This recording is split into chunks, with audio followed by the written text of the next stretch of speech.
welcome back to to Otaku News Live, where we're talking about the news from the week ending February 5th, 2011, as the anime and manga train just keeps on rolling on.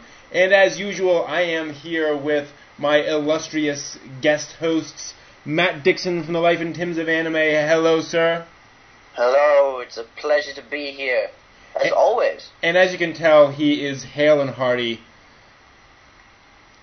And he, yes, and he's absolutely at 100%. Also here, Miniman. Still obsessed with Phantom, so not predictable at all. And Rising Zan as well. Konnichiwa, minna. Very nice. Wow. Hello, my name is Potato. We don't bug enough. I convinced him to teach me how to say hello, my name is Potato in Japanese. I see. But I don't know what Japanese is for potato, so I just taught him katakana potato, which is potato. Potato. Potato. Potato, minasan. Alright. So, let's start going through the news. One of the great things about Japanese is everything can sound like a curse. So, let's start with one of the more unusual news stories of the week, and that is the new Gainax anime, which is done with Subaru, about stars, maybe? Zan, you say you've seen this? Yes, I have. It's actually an OAV, is what it is. Right. Like 4 episodes, one episode, right? It's everywhere. You can find it anywhere. It's one episode. It's actually in 4 parts, but it's about as long as one episode anime. 24 minutes. Yeah. In terms of a review, it's, my gosh, they do so much freaking so much kissing up to Subaru for this. For starters, you know what the main character's name is? Subaru. You know how she meets the magical girls? With a magical Subaru car key. You know what the brooms they ride on sound like? Subaru motors. Does he break down halfway through the anime? Oh, if only. I mean, die explicitly. As for the anime, it's pretty simple. Like, you have this girl who's not good at anything for whatever reason.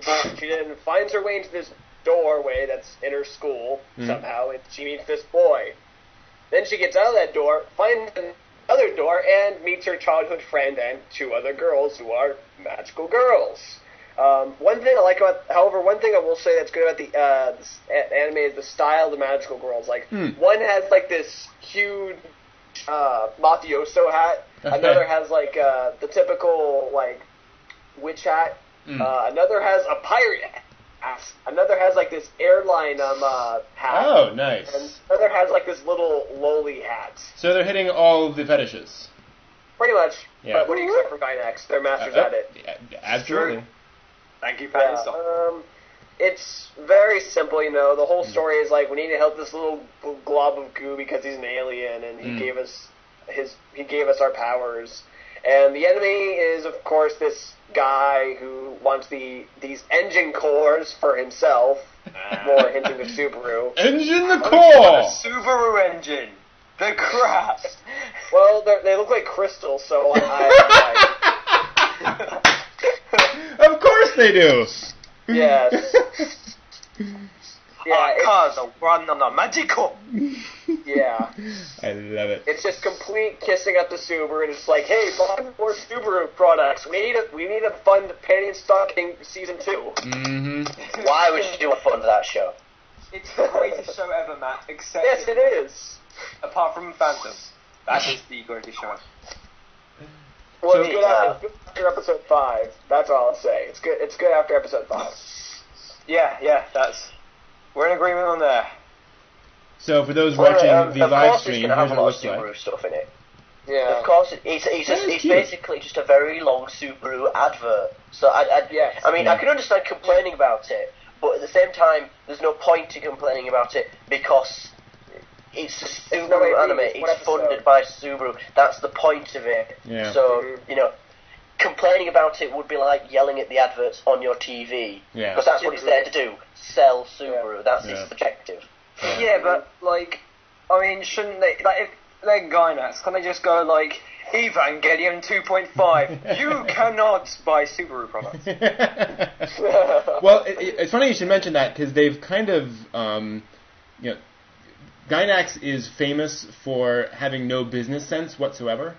Yeah, that's true. And they got really badly burned for years because they would sign these contracts that basically said, you will make anime, and then the company that gave you money will make all of the money. And you will not make any money off of any of your products. And apparently Evangelion was the only anime that just wouldn't stop making money. So they just couldn't not make money off of that thing, and it was what kept them solvent. So I wonder if it wasn't one of those things where they're kind of swinging in the other direction, where they're saying, hey, give us money, cool, whatever, and then like you say, this will fund the next thing, and we'll absolutely do something to just make Subaru look awesome because we're tired of not having money. Well, let me ask this question then, Zan. Is it a good anime? Is it decent? Is it entertaining? Is it not? Is it not a fail? Basically, is it good? Is it decent? The thing about Gainax animes is you never know. They're always half and half. It's a waste of. It's a all right waste of time. Exactly, and it's done its job. Yeah, you didn't really rot any brain cells. You didn't scream at anything. I mean, I guess you might if you don't like the main character who's basically like this person who just like wants to be good at something. But that's like it's just like Subaru actually wants to be good, never succeeds. It's just all right. Yeah, it's I'm guessing really, he runs slower than all the other characters. Yeah, I don't have much to say about it. It's all right. Then it's done its job. I'm glad it's a one episode anime. That's all I can say about it. Fair enough. Well, I'm glad to see anime studios taking on jobs like this. Just because it means that big companies like Subaru and other car companies and things like that are willing to give money to anime companies, and like we said, it'll fund part of the next thing they do. Okay, fine. And it also shows that they're willing to sell a car using a Gynax Magical Girl anime. They think that's going to sell. Yeah. I mean, it could be worse. Yeah. They could have made a Subaru Gynax collaboration where they use Gurren Lagann to power the drills. Could have been worse. Anyway, that's all I have to say. Yeah, fair enough. And it's not like product placement has never been done in an anime before. Obviously, it's normally been done a little more subtle and a lot less often, but I have seen animes where it's blatant product placement. I've watched an anime where a character is, it's not even disguised that they're drinking from a Pepsi can. Yeah. Oh, yeah. And you see Pepsi machines. Strangely enough, I've never seen Coke in an anime. I've seen Dr. Pepper, but never. I've seen Coke. Coca-Cola. I've seen a Coke. I don't know what is, but I've seen a Coke. Well, and you see all sorts. Sorry, go ahead. Actually, funny story. You guys remember Code Geass, right? Okay, you remember C2 how she ate Pizza Hut all the time? All right. Yeah. That was a huge marketing campaign in Japan. They had Code Geass Pizza Hut. So they had that. It was a huge marketing campaign in Japan. But when Code Geass came over here in America on Adult Swim, they had to blur it out. Yeah. They had to get rid of it because Pizza Hut didn't want anything to do with it. Yeah. So it's just funny to see how it works on both sides. Yeah. Pizza Hut didn't want anything to do with their own Pizza Hut. That just shows how bad they are. The problem is, Cartoon Network has advertisers including Domino's and all the other pizza companies. So if they show Pizza Hut in their commercial, it looks like they're endorsing Pizza Hut over others. So they have to block that out. I see. Yeah. All right. That's the just issue. As a note on the advertisements for Cartoon Network, I used to, it's only recently in the past 2 years that I've stopped watching Cartoon Network on a morning, which I'm proud of. But I used to watch it all the time, and I was always really weirded out by what adverts were on. I understand why they're there, like the insurance adverts. I'm like, what's the point? And, looking at a business standpoint, it's because parents are there, just not paying attention. Exactly. But, sorry, at the same time, it's still like, but the parent isn't there. Even if they are in the room, they're not watching because they're doing the ironing. They're changing the kids' diapers. They don't give a crap. They're not listening. Yeah, But, I mean, it's it's the subconscious putting it into your brain kind of thing. Yeah, and that's exactly it. And I think the other problem too is I have been surprised that folks don't go after that market more. I think the toy companies would just be advertising like crazy. But whatever. Yeah. But yeah, I think the logic folks provide is that it's in the background so you can listen to it anyway. And then it's just in your head, and then you'll see the product and go, wait a minute, I've heard about some of that from my friends, but wait a minute, no, you haven't. You've just heard it in the background of your television. And as folks in the chat room are saying, there's the Eva coffee, was a very famous example where they plastered the various Eva girls across coffee cans. There's new Haruki coffee. There is now Yuki Nagato coffee. Oh, nice. Oh, I'd buy that. Yeah. I have a link to the thing somewhere. I can pull that up, and I'll post that in the chat room. Yes, please But I do. thought it was really awesome. But obviously no one's going to import it because it's like triple the price just to get it here. And it's probably not very good I'd like coffee. to try it, but I don't like coffee. Yeah. So it would Why don't they just make Key Coffee Angel Beats style? There we go. Don't you love it though when animes just about attempt to avoid copyright infringement? It's beautiful. Some of my highlights include the Death Note version of Google. Ladies and gentlemen, I pronounce the great search engine Gentle.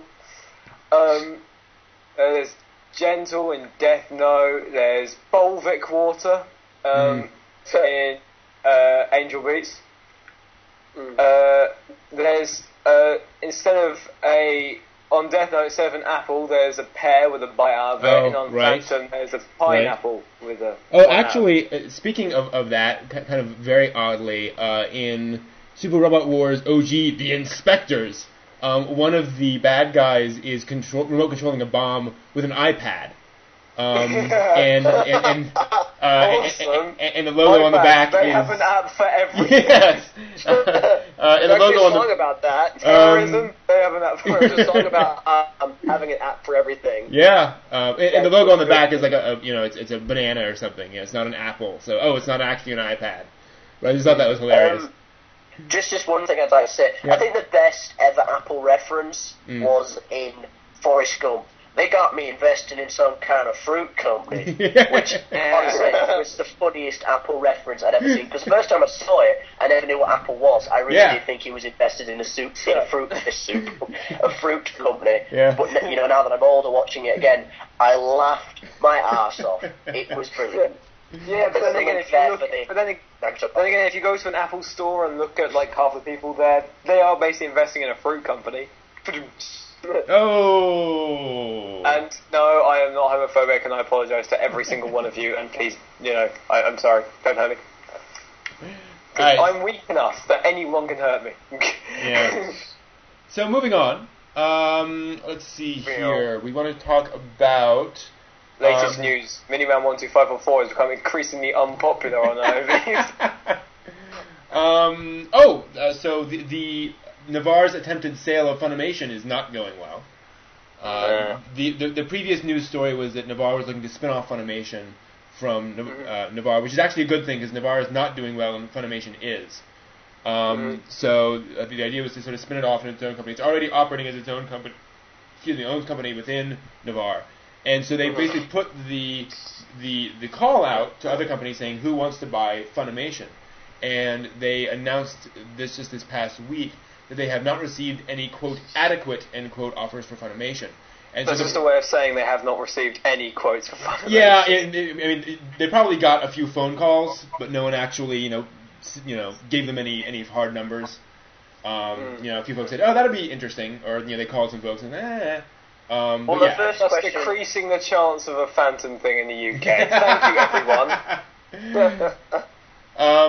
So it looks like Funimation is going to stay with Navarre for a while, which I don't know if that's necessarily the best thing, come to think of it. My first question is, why can't Funimation just run itself? Yeah. Why can't they just, bugger off? Because, it's not like it matters to Navarre, if Funimation goes off on its own, or there's the whole selling thing. Right. But if Navarre is doing bad but Funimation is doing well, why is Navarre doing bad? Because if Funimation is connected to Navarre, shouldn't Navarre be getting some sort of money? That's true. It's true, but... And if Funimation is doing well, why is no one buying it? It's just how business works. Everything's contradictory. Well, and I think the issue, to a great extent, is Funimation is doing well by American animation or anime licensing company standards. So they've got more than $3 in the last week. Right, exactly. And I think there are very few companies that look at that and say that's a good deal. Yeah. I think nobody really knows what the kind of lightning in the bottle they would have if they had Funimation. And Navarre, to their credit, does. So they're looking to just sort of keep it for a while. And like you say, the main thing is they're not going to let Funimation go off when there's even a hint of a shadow of a chance that someone will pay them for it. That's a shame though, because I think for the past 2 years we've had a lot of companies going down, and then some either current rich businessman or just a rich entrepreneur thinking, right, if this business is tanking, how can I change the system to make it better? And reimbursing it, and well, not reimbursing it, sorry, reinvigorating it, and completely redoing the company. And we've seen that quite a few of these companies have done well. A lot of the car manufacturers went through this, and they were reinvigorated. And and now in the competing sides of it all, not just we're a car company, we're one of the top 10 car companies now. So it's sad that no one is looking at Funimation and thinking, wait a minute, anime in the West, it's sort of being touched. Maybe I can make it better. That would be something that would be awesome and possible. And also, I think one of the big issues is if you have somebody who knows a little bit more about the the industry, they're going to look at Funimation and see Funimation's the biggest player in here. They don't have anywhere higher to go. This is not going to be a discount. So one of the issues is you buy them, but you're kind of buying high. If I were a businessman, not understanding that Funimation is a really solid buy, that would also concern me as well, of saying that, gee, I don't know how much bigger they can get. Well, problem is that, America, we have otakus, but they haven't had the big anime revolution that we're waiting for. We can all go and say, oh, James Cameron's going to change that, but it's not going to happen. James Cameron's going to change fudge all. I know. I'm sorry, but James Cameron needs to take his head out of his ass and shove a camera up there and go away. In 3D. No, he'll just find his own brain doing the same thing. Yeah. It's just, okay. I'm just going to put this now. Avatar 2. Okay, who are you going to steal off this time? Let's see, you've gone Dances with Wolves. Let's see, Avatar 2. The Navi King. Hakuna Matata. Yeah. That was no. See that language. Exactly. Yeah. It would not surprise me at all. Here's what I have to say about the next anime revolution. You know when the last one happened? You know why the last anime revolution happened? Dragon Ball Z was on Cartoon Network's Toonami. Yeah. That was the big anime revolution. That's what everyone got anime kids watching anime, and then from there streaming on. Like I still know people who are like kind of meh about watching anime, but they're still watching Bleach on Cartoon Network.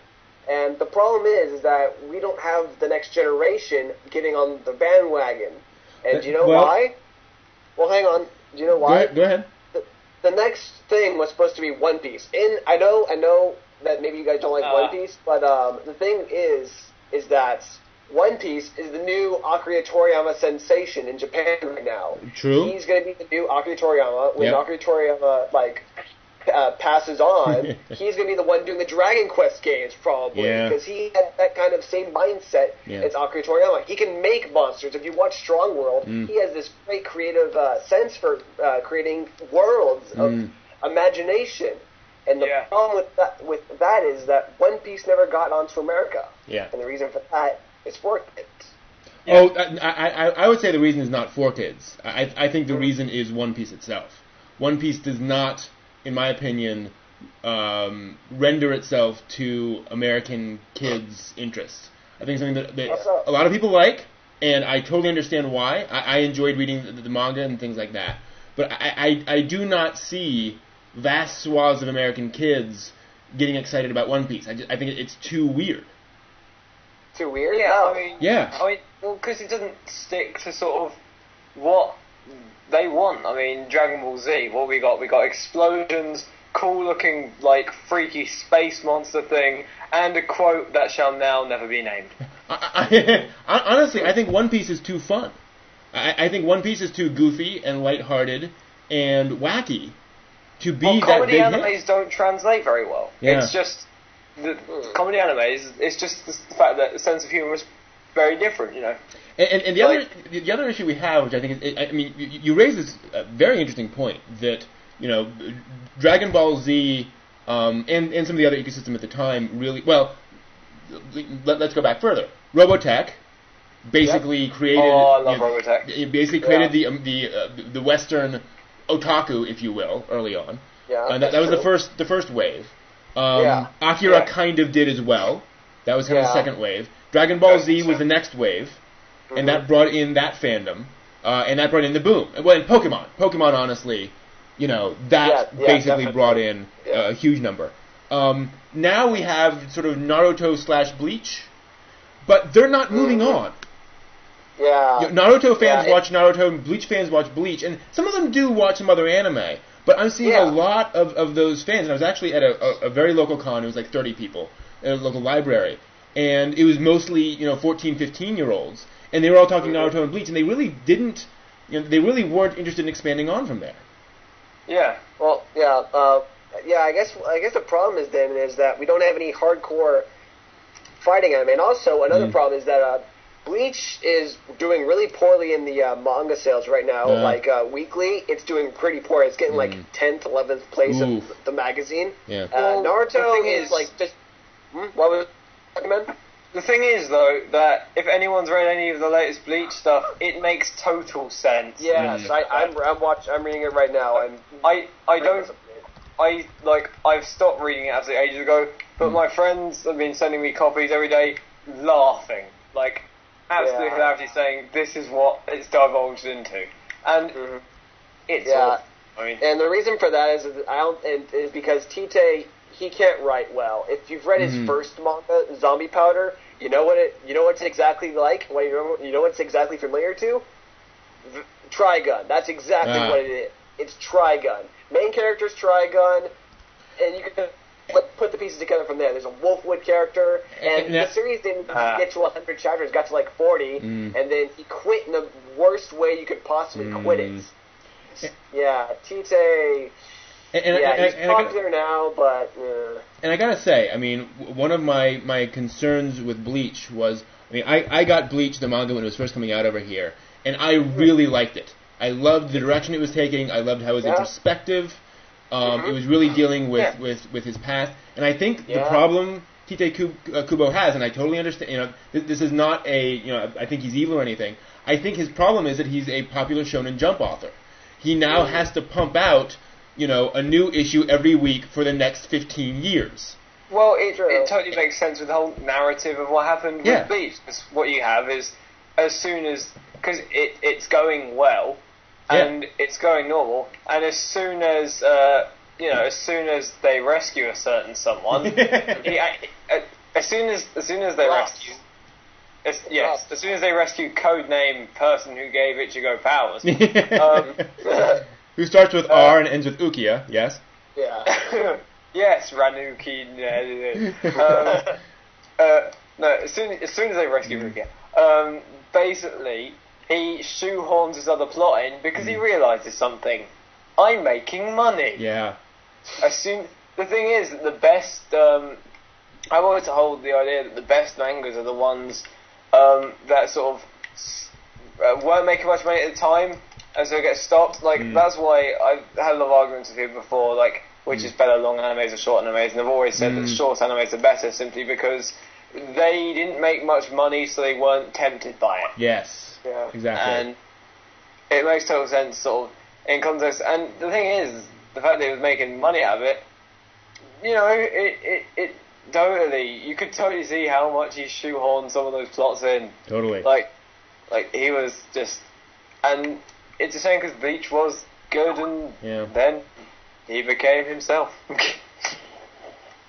Yeah, I think I think TT's main problem is that he didn't plan ahead. That's probably the one problem. But then on the other coin, you have Naruto. Now, Kishimoto, he did somewhat plan ahead. Problem is, one of the main rivals was completely conceived from his pilots. Was completely just like one of the main rival character of the series was made inappropriately. And you guys know who I'm talking about, right? I am not a Naruto fan, so I couldn't say. I do not really know like how far into the series. I only watched the first series and just gave up on everything because I thought, wow, this is supremely average. I see, but it begins with San, ends with K. Okay. Who would that be? The problem with that character is that Kishimoto's editor, after he finished the pilot's completely different from the main series, is that he told him, okay, you need a rival, Kishimoto, come up with a rival. So you know what Kishimoto did? He basically came up with other rival characters from other series and basically mashed them all in together to create the ideal rival. And you can find this on Wikipedia. This is complete fact. It was said from one of his interviews. And I mean, and to be fair to Tite Kubo, I mean, you know, once you have a successful manga, you know, and understand how things are in Japan. You know, it's you and your editor, and your editor determines how, you know, where you're placed in the magazine, you know, your future, all that kind of stuff. If your editor comes in and says, "This is really popular, keep doing this," and here are suggestions and so forth, there's not too much you can. You know, if you jettison that relationship, you're in really deep trouble, especially if you're doing a Shonen Jump title. So it's not that he has no choice, but it's just that there are very strong pressures for him to continue doing that kind of story. And again, it works. You know, Bleach is selling very, very solidly in Japan. You know, no complaints, and it's kind of like, okay, I'll make something that just keeps on doing, you know, Dragon Ball Z Frieza fights, you know, forever, because that's what the fans want from this title. That's fair enough. That's true. It's fair enough. I mean, Matt, do you have something you want to say here? You've been kind of silent. Yeah, he does. He wants to talk about One Piece. I just want to wrap up with Naruto really quickly. But however, Naruto's been kind of it's been passing along. You know, the latest chapters, I'm reading them also, and I'm collecting the manga, aren't too bad. There have been some really good, touching moments, actually. Some actual really good character development, which Kishimoto's been struggling with for a long time. I'm just angry with the whole let's forget the Hinata subplot. I'm a guy who's total fool for romantic storylines and you know, the fact that he just forgets Hinata is incredible. Hang on, Miniman. I'm a Naruhina follower, okay? I have a DeviantArt account and I'm part of the Naruhina clan, okay? So I understand. I completely understand what you're going with, but you know what? What we need is patience, okay? And this is from the guy who comes up with so many theories and has come up with so many Naruhina fanfiction, who is willing to wait till the end for Naruto to get that all stuff done. Okay, right now there's a war, gonna end. So let's have Naruto finish the war, then we can worry about that, okay? War first, love later. Okay? Alright, so Matt, comments? One last thing I want to say, though. Whoa. What? Alright, quickly. What? Alright, quickly. Okay, sorry. Is that Kishimoto actually has a brother who's also a mangaka. Okay. He also has a series that's just like Naruto, and it actually works much better. It's completed, and it works much better than Naruto. Why? Because he's part of a different manga, and he's given more time to plan it out. Yeah. What's the name of it? 666 Satan. Oh, I've heard of that. Okay. Yes. Very popular. It's much darker than Naruto, but the characters are so similar to Naruto. However, it's much more planned out, and it's much deeper. Okay. Yeah. Cool. Okay, Matt, let's go on to you. Just a point that, you know, of why One Piece isn't doing well for the Western kids.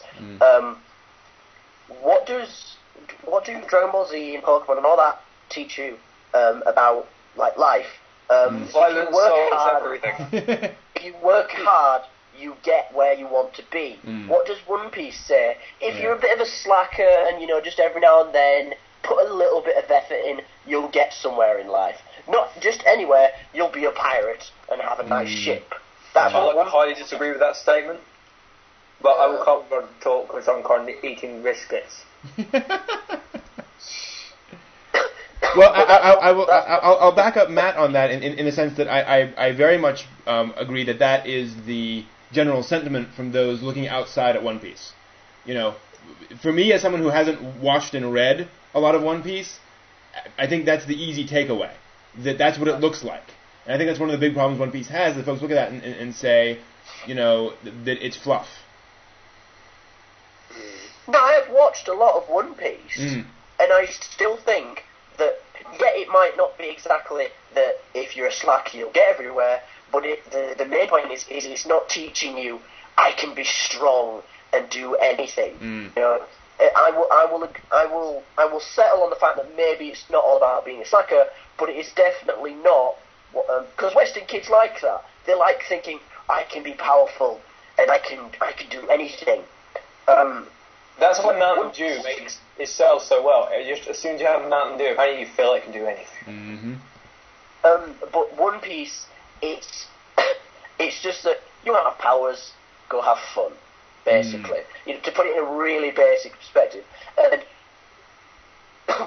that's, I just think, why it doesn't. You know, it gives you no purpose for your powers, and little kids like to know what the powers are being used for. Interesting point. Yeah. We must think about this. I love this about Otaku News Live. This is what we're here for. Is for, you know, we're talking about, you know, the effect, the moral effect of One Piece on our youth. That is awesome. Yes, that is awesome. Don't forget to fill in that wonderful fourth word. It's live.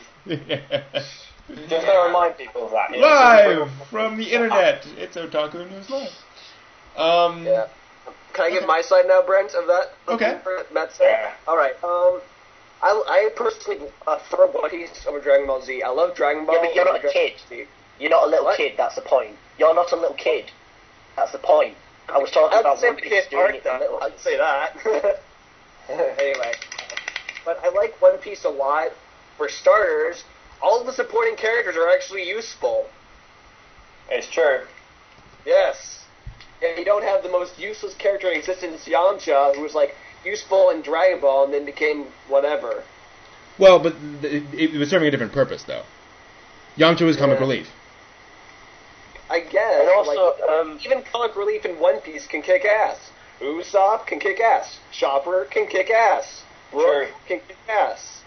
All the characters all the supporting characters in One Piece are actually comic relief to a certain flavor and to a certain extent. And they can still kick ass, and I love it when comic relief can kick ass. I agree with that, and I think again that's one of the problems. Everyone is comic relief. Everyone feels like comic relief on some level.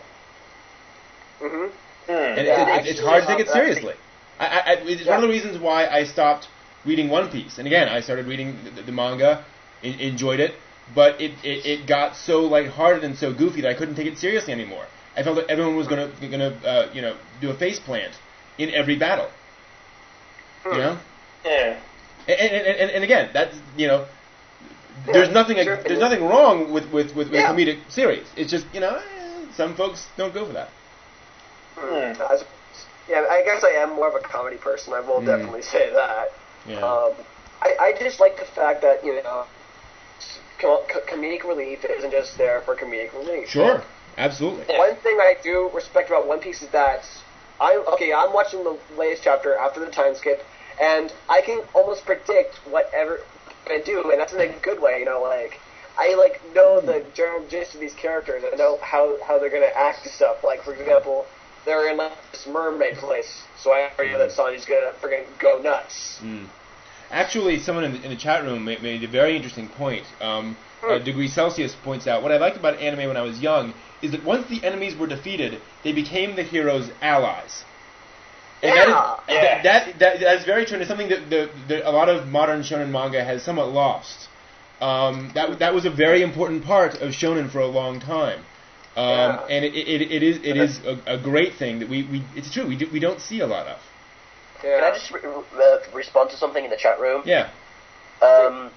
Hagen 06's, of course, Index has a lot of comedy. Pretty much every anime has a fair share of comedy, and it has that comedy. Not to be offensive, but what's your point? What's your point of raising that? Right. Yeah. Every anime has some sort of comedy. It's just trying to frustrate do it more. Yeah. One Piece has comedy because that's what it is. It's comedy with a bit of action. It's not Index where it's got this a lot of different things. Overall serious tone with a bit of comedy, and it's got action and all Cowboy that stuff. Bebop is hilarious. Exactly. Cowboy Bebop has tons of comedy, but it has an overall serious storyline. Well, and it just works. Yeah. Yeah. So. But that's just I just didn't really get why bring that up. It's not quite getting that. And I'm looking at the chat, and it just seemed really random out of nowhere. We're just like, well, Index has comedy. Why don't you like that, Matt? And it was like, oh, why do you like that, Matt? Yeah, and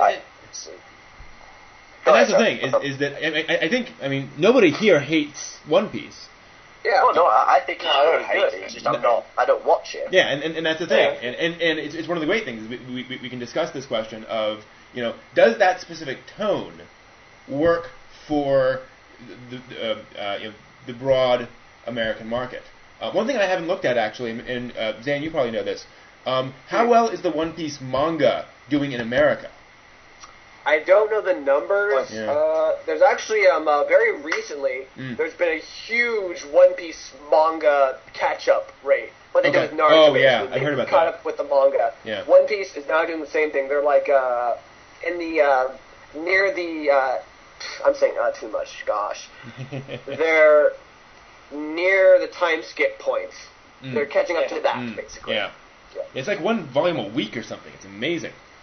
Well, not anymore so much. It was more before where they had to catch up through Skypiea, catch up through Ain's Lobby, catch up through Shady Bark, and all those other... Well, actually, let me reply to something that Hagane says in the chat room, pointing out that one of the problems with that whole twist of enemies becoming part of your allies, it seems unrealistic.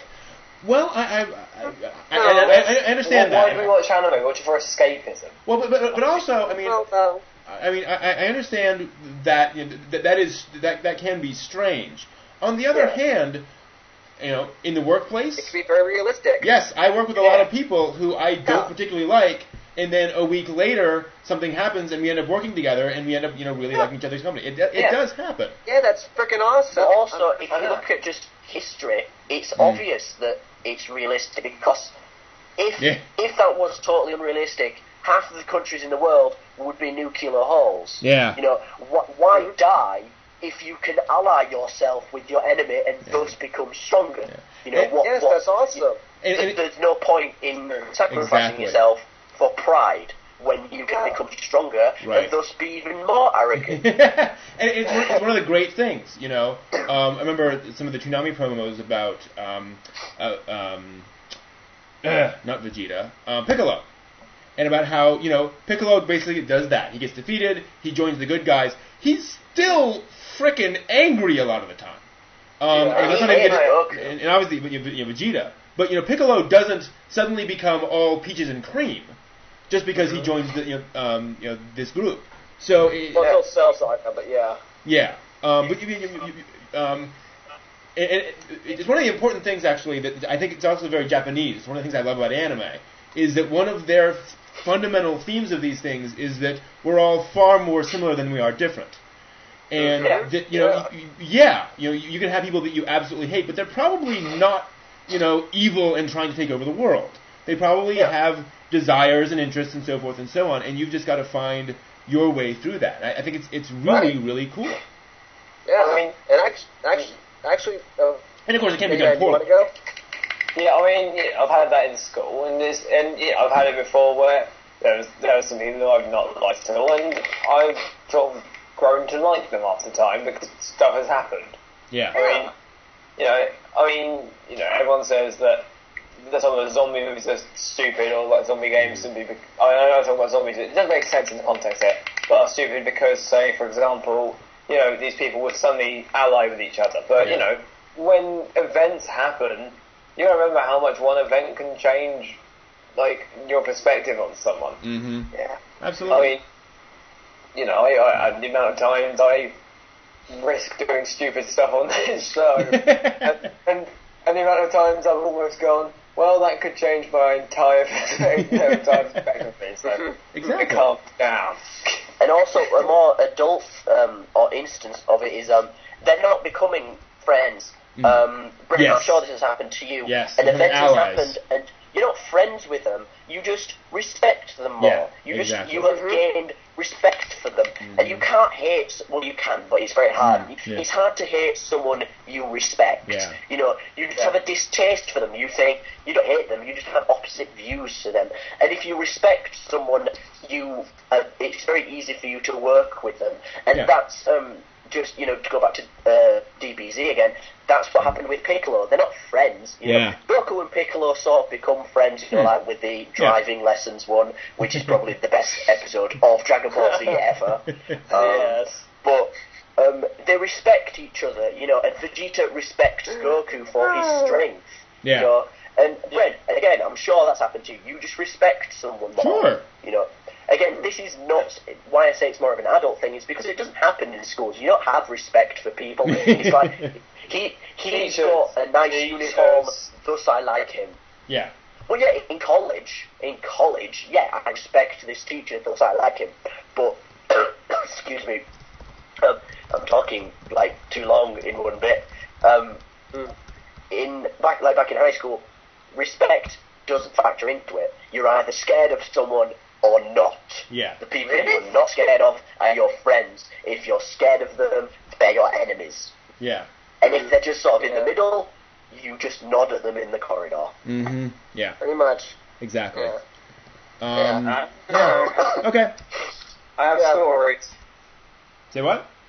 I have stories about math teachers that I've learned to respect extremely, but I will not go into that. Yeah. But just really... go ahead, Brent. If you're watching, I respect you loads. Thank you. And you were a great teacher, despite how many times I was fearful of you. Yeah. And to be fair, on the other side of things, that can be done really, really badly. We've certainly seen plenty of shonen titles where it is literally, I hate your guts. You defeated me once in battle. I'm now your best friend. That's not cool. Actually, I'm actually reading one manga that actually has an interesting take on that. It's called Reborn here in America. It was a comedy, now it's a battle manga, and what happens is the first enemy, the main character fights and defeats. He then becomes part of his team. However, here's his reason for joining. I'm joining you so I can then watch you, and when I see your guard down, I'm going to be stabbing you in the back. It just tells him this right up front, very casually, just like I'm not a part of your friend. I'm just helping you get along. So when you come to power, I can stab you in the back. Well, Zan, where else have we seen that? We reviewed it recently, Outlaw Star, with Twilight Suzuka. I'm not joining you. I'm just waiting for a better time to kill you. Well, that's not how I she joined. It was more like she says I'm joining you for drifting. She says it. That's what. I know she says. That's why she joins her. I know she says the episode she's introduced, but the next episode she's like, I'm joining you because you're interesting. Yeah. So I don't know. And don't forget the early episode. We find out why she actually joins it. That's spoiler material, and we don't even need to get into it. Yeah. Well, I'd say we continue on. Yes. I think good discussion. Yeah, good discussion. Yeah. So we want to talk about the children's classic novel line. This is cool. So basically, there is this new series of novels, many of which are either translations of existing classic children's stories like Anne of Green Gables. And they're also doing original stories, versions of popular manga. So apparently there's going to be a light novel version of One Piece. a light novel version of Chibi Maruko-chan, and other things like that. So there are going to be 10 books in this lineup launched by Shueisha. It's a series called Mirai Bunko. I know Mirai is the future. I'm not sure what Bunko means. And it's going to be Chibi Maruko-chan, The Secret of the Candy Factory, not sure what that is, Logtown Arc, Okashi Kojo no Himitsu, One Piece, Let's Go by Train, Kimi ni Todoke, cool. Yeah. First Love Cat, Ghost Bus Tour, The Kind Devil, and Prism Hearts. I'm not sure what they are. Plus Anne of Green Gables. So it's this very interesting twist, and so they also got manga authors doing illustrations for the stuff. So the Honey and Clover's mangaka did this beautiful illustration for Anne of Green Gables, and it's an interesting sort of direction to take, I think. I know. I'm I just find the whole idea in general. Sorry, go ahead. I'm gonna be that bastard who just says it's just a total money trap. Well, that's true. I mean, I don't know. I just don't like the whole sort of. I don't know. I really don't like the sort of direction of this. Like, there's something evilly sinister about this that they can't put my finger on. But minimum, it's like what isn't out there to get money. You know, no matter how good or heartwarming or interesting or well intended it might seem, it's for money. You know, Phantom Vincent, I'm sure. You know, every anime ever made. Phantom so didn't want to get money, they didn't even sell it to us. And Miniman is booted off the show forever. It's, no matter, I would love to think that Hanamaru Kindergarten wasn't out to get money because it's, because in my opinion it's an incredibly heartwarming show, but it's out to get money, and this is incredibly well intended, incredibly cool in my opinion, and just nice, but it's out to get money. Everything wants money, and that's not a bad thing. You think Panty and Stalking wanted money? Because if they wanted money, they would have made something really typical. Oh no, they wanted money. They wanted money out of that. Yeah, episode 3. Wait, which one was episode 3? It was the one where Pansy and Stalking make a movie, and then Pansy had the porn out, and yeah. I still think the Transformers episode is the best. I would not disagree with that. I love that. But then I grew up, well, anyway. Quick question, Brent. Is this so far? Does this have any word of heading overseas, or is it just Japan? Well, it's just Japan because they've all been translated into Japanese. So it appears to me. Now that's a very interesting question. I mean, if they're doing basically light novels of One Piece and Kimi ni Todoke, those could certainly be worth importing back into the West. Yeah, I would think it's weird if they didn't come to the West, especially One Piece. Yeah. One Piece certainly. I find it weird if it came to the UK, because I didn't make this point earlier, but One Piece doesn't sell well in the UK. No. I only see it in one shop, and that's a specialty shop. I don't see it in WH Smith or anything like that. But anyway, I've never seen it in a shop before. I would think it really, really. Also, One Piece mangas have horrible covers. Anyway, I think it really, really weird if it didn't come to the at least America, the One Piece one, at the very least, because it's pretty damn popular. So people would buy it. I would buy it. And Kimi ni Todoke is quite popular as well. I mean, the whole shoujo crowd. So that certainly seems like an easy fit. I don't know. I'm still on the idea that manga should stay manga. Like I've never. I don't really like the idea of mangas going back to light novels. Yeah. No, I disagree with that. I don't know. I don't know. Like it's to me, it just reminds me of those sort of like film and game novels. Yeah. Like where it's just like you I've seen. I've seen the film I Am Legend, and now they're trying to sell me a book entitled I Am Legend with the same cover, and it doesn't say now a major TV thing, it's now a major movie, it's the adaptation of that movie. I mean, it's just a kind of, like, I don't know, I just don't like it when they sort of, you've had that experience, and they try and make it more text-based. Well, that's the thing, we don't know if this light novel is going to be an abridged of the manga, or if it's going to be sort of, based on it, but slightly at the same, slightly off at the same time. It's like, I'll give you 3 examples of books from video games that were brilliant. First one being Gears of War. The Gears of War book sold brilliant, granted to Gears of War people, but none of them complained because it was a prequel, That's how you do it. You do a prequel of something. World of Warcraft, tons of books. Why do people buy them? Because that's what World of Warcraft is about. Tons of lore. I bet you I can guess your next one. It's Halo, isn't it? No. Mass Effect. Mass Effect has 3 books. Mass Effect has 3 books. I own 2 of them, and I haven't read them yet. I've read half of the first one, and it's not a cash cow. The half of the first one, it's not a cash cow. Well, it is, obviously. It's Mass Effect. They're selling it on the Mass Effect name.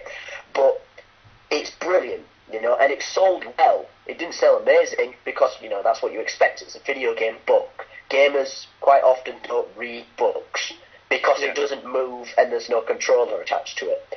But, books from anything sell, no matter how poorly or goodly, they always sell. And I think the One Piece one will sell. The One Piece one will sell. Oh yeah, it will sell, but will it be any good is the real question here. And I don't think it will. It depends how they do it, Even if it's an abridged the manga, it has a very good chance of being good. I think it has quite a small chance of being bad, as long as you either are really good on the description, so you do it quite detailed but not too detailed, or you do it in the way that you don't need too much description. You just describe it just that little bit, and then that's all you need. But the thing is, the reason focus on time.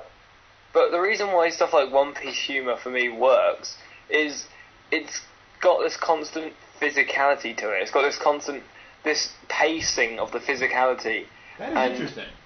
Because the thing is that when you have, I notice this mostly with Haruhi light novels when I read them, and the pacing of the more physical moments is very different, and it's extremely hard to write the pacing. And the reason that One Piece works is because its pacing is fast, it's snappy, and its physicality is brilliant in that it goes. You blink, you missed it, but then again, if you didn't blink, you'll be laughing your head off because it's just boom, there's your joke in your head, done. Think about it, well done. Yeah, Naruto is a great example of that. Naruto's almost unwritable because it is so based on the visuals in combination with the dialogue. Naruto, and I in fact, for those of you who are familiar with sort of the American comic world, Scott McCloud did this book called Understanding Comics, and he's done a couple of different books on sort of the basics of the comics field. And one of these books, he actually uses Naruto as one of his fundamental examples of here's why manga works. Naruto is just brilliant in terms of how those panels are laid out to express information and to just let you read it just flow right through there. And how you would explain that, as I was mentioning before, someone suggested that I narrate like a manga, and the problem is it would be Naruto sits in a tree. He looks kind of frustrated. He leaps off of the tree. It's just how do you get that across in a novel where novels are just trying to do different things? And I think you're absolutely right. The interesting question for these One Piece novels will be how do they approach that story? What will this be an exact version of the storyline? It could well be spin-off stories. It could well be a different kind of stories to begin with. So it's that question of how well they do it for that particular thing. If you've in Star Wars, there's some fantastic Star Wars novels out there. Yeah. Star Trek novels as well. And of course, part of that is the problem is that they have so many freaking novels that there's going to be some gold amongst the dross. So it's a question of how it's adapted. Yeah.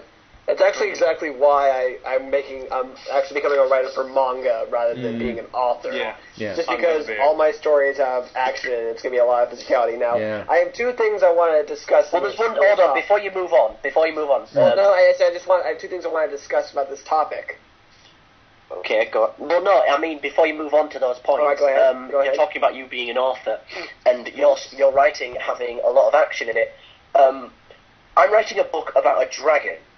That's tons of action, and I have no problem writing action. I have no problem being scripted about that action. Right. I have no problem. But the thing is, how is the pacing of the action? Because the action is like a dragon. Well, but think about it. Dragons are there's that flight to it, and but it's not just the dragon that's fighting. There are people fighting. There are people fighting people. There are wolfmen fighting people. Hold on. Matt, wait a minute. Yeah. I am not suggesting that you cannot write action in a book. Yeah. That's me.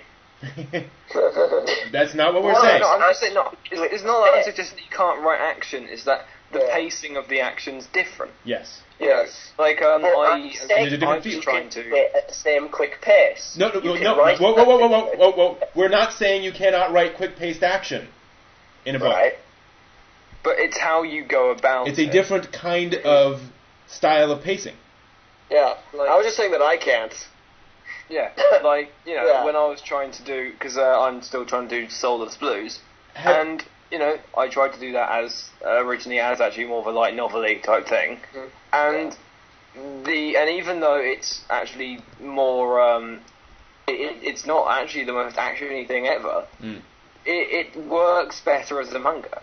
Because I sort of realised that the pacing of this is different, Yeah. I can't spend a lot of time on descriptions because I have a story to get on with. And so I will let my background and all that sort of thing be described through the artwork because at the moment, I am purely focused on this current pacing I have. Like, it's if you have stories like that, sometimes it's just fair sort of... It's just that there are subtle differences in how you go about things, and it's just, and I can change a scene in Soulless Blues to make it work for a light novel. Sure, easy, but I will have to change how I go about doing that scene and how the scene is paced completely because they're just different things. I can still make a quick-paced scene, but it would still feel very different. Not because it's got more text, but just because sort of the reminiscent sort of feeling that you'd get from it would just be overall different. That's sort of the thing we're trying to get out about this, is that it's just that's the thing I don't agree. What don't you agree about? I don't think that novels... Go ahead. Sorry, go ahead. I'm trying to clarify my question. Do you think that every medium can exactly represent what is represented in every other medium? No, I'm not saying every medium can do everything. I'm saying novels can't do the...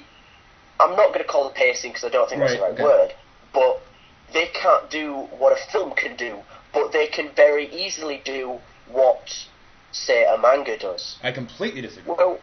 Read the scene from Haruhi Suzumiya where Yuki Nagato and Ryoko Asakura fight, and then read the manga. They're the same thing.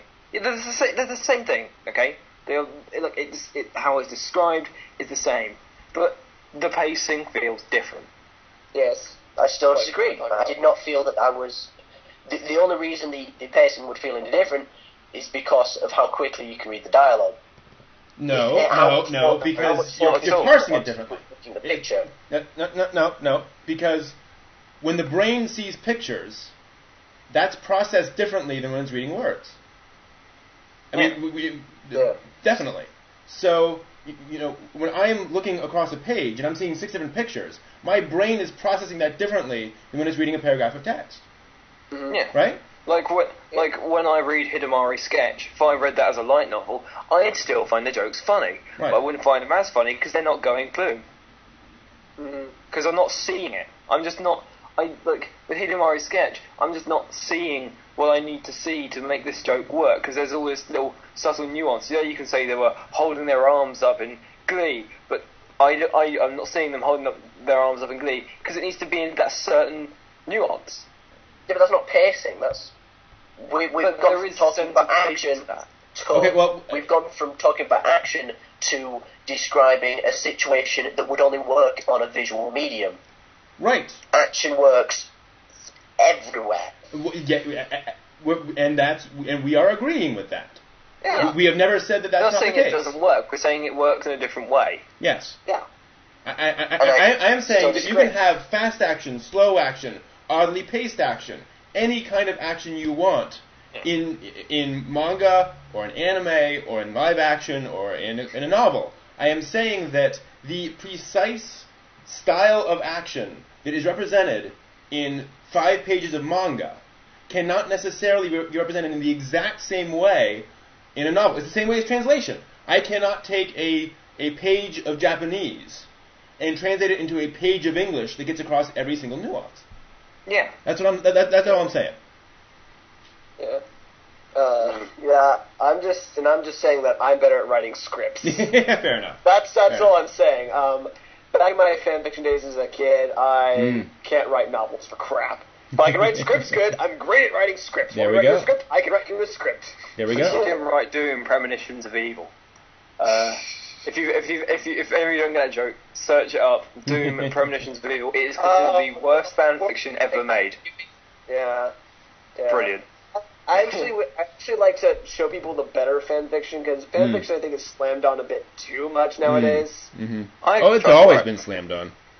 I've never written one fan fiction, so I can't really comment on writing fan fiction. But from all fan fiction I have read, which is very little, I think I've read about 4 Haruhi fan fictions, and that's it. They were good, you know. Yeah. Well, I don't see the point in slamming them because it's at least they're trying. Yeah. And they're doing it for the audience they appreciate. It's like a lot of people that likely slam fan fiction are not people that care for fan fiction in the first place. Yeah. They're not. It's not like people that say, "Oh, fan fiction's going down the hill." Well, it's the same people who it's the same people who slam doujinshi for not being professional quality. Of course not. Yeah, fan fiction is not different. It's indie. Yeah, fan fiction is not going to be as good as professional author because professional authors get paid a tiny little bit for their stuff, and fanfics, absolutely. And I think fanfics are very important as training ground. A lot of authors have come out of the fanfic community because it lets you. And part of the thing, especially in the science fiction fantasy community that we're kind of a part of, is that it's really hard to create a world.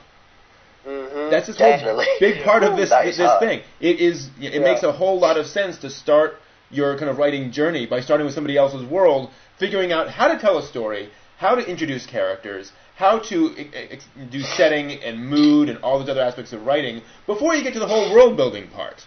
That's a really good idea. Yeah, tip to writers out there: just take Pangea and just cut it up. That's a great start. Just take every continent as a whole, Pangea, and just take a dartboard and just say, okay, I'm going to cut from here, and then I got to cut from here. Yep. I got a new world. Anyway, I have 2 things I want to say on this discussion. One, I think light novels are a great idea because one of the problems is that here in America we have SSR, so sustained reading, and some teachers do and don't take manga as good sound sustained reading because it's like, oh, you're just reading comics. I'm sorry, what's SSR again? Silent reading. Okay, and what is that? It's silent reading time, kids. Open up your books. And some teachers don't take manga as good silent reading. So light novels are a good alternative. So this is a period in school? Yes. Okay. Yeah, we used to have I thought they stopped doing that after you get out of primary school. I never got that in any of my schools. So I still haven't. I still had it in high school back when I was a kid. Yeah. I remember in my silent reading time I read this little picture book called Cats, Dogs and Frogs. Good days. Every Wednesday I would always buy manga at my biblical borders. So Thursday at silent reading I would just have the stack ready, just flip. Nice. Yeah. And my second thing I want to discuss is, Matt, why are the One Piece covers bad? Well, I love the One UK Piece covers are cover. probably different. Are they? From what I've seen of them, it's bad was a poor choice of word. It's just because I was saying it really quickly. They're just plain to me. Okay. I look at them and they're either plain or got too much crammed into them. It's like one instance of one of the covers was just Luffy like sat near a tree, and you know that can be done really well, but it was boring. Just that the way that was done was boring. I'm looking at the covers. I don't know if they're the same as the American version, but I can see where you're coming from. There's a lot of... They are kind of overcrowded. So, a lot of them. Can be, yeah. And it's like the other one that I saw, this is the instance of the overcrowded one, was Luffy's like, you know, it was that kind of thing where it had a white border, and Luffy's leg was stepping over the white border, and then it had everything. It had the ship coming out one end, every other crew member coming out the other. You know, it was hectic. And probably my main point is just pick a theme. Be overcrowded or be plain. You know, I'm happy with plain covers if it's what they always do. Not if it's, nice and plain, everything. Have you guys seen the cover? I don't know. I think it should be used to reflect the manga which it's written with. I mean, like ones where they're calmer, or there's not much going on, probably use the reflects that there's like more of a character study going on here. Well, the crowded one means there's a big event. I really don't see a problem with that at all. Yeah, I can see why you don't like the covers, but I don't see why you're sort of blaming it on the style of which the covers are done, or like sort of their theme, because in the end I think it's just how closely they reflect the manga. Yeah. Matt, really quick question: do the covers do they use the whole cover, or do they just use like a certain square of it? They have like a white border around them. Okay, yeah, they definitely changed the UK things. Like, yeah, you guys got gypped. I'm sorry, but the One Piece covers over here, they're very nice. I'm looking at volume 23 right now, and here's basically what it is. You've got the 6 of the Straw Hat crew, each in their squares. You have Luffy yelling. You've got Nami in a defensive pose. You got Sanji smoking and like kicking some ass. Chopper's yelling. Usopp's got his on hammer behind him. Zolo's drawing a sword. And they're each in like this little rectangle coma thing. Yeah, I'm looking at the cover now. Yeah, you have in the front Vivi just kind of like over the squares, and she's just smiling. And I don't like that. I'm looking at this, and I don't like it. Yeah, I'm looking at One Piece number 23, and I don't like it. Why? Okay, why? Putting aside that I don't like the One Piece artwork, it's just, again, I think that's overcrowded. It would have been a lot better if they didn't have this map in the background. That is really doing crap with my eyes. You know, seriously, I'm looking at this, and it doesn't look like a map. It just looks like loads of little lines that want to make my brain explode. I don't even notice the map. Wait, are you a little delirious? I'm running out of ideas here. I'm always all of them. I would have liked it more if they didn't have this character stood in front of them all.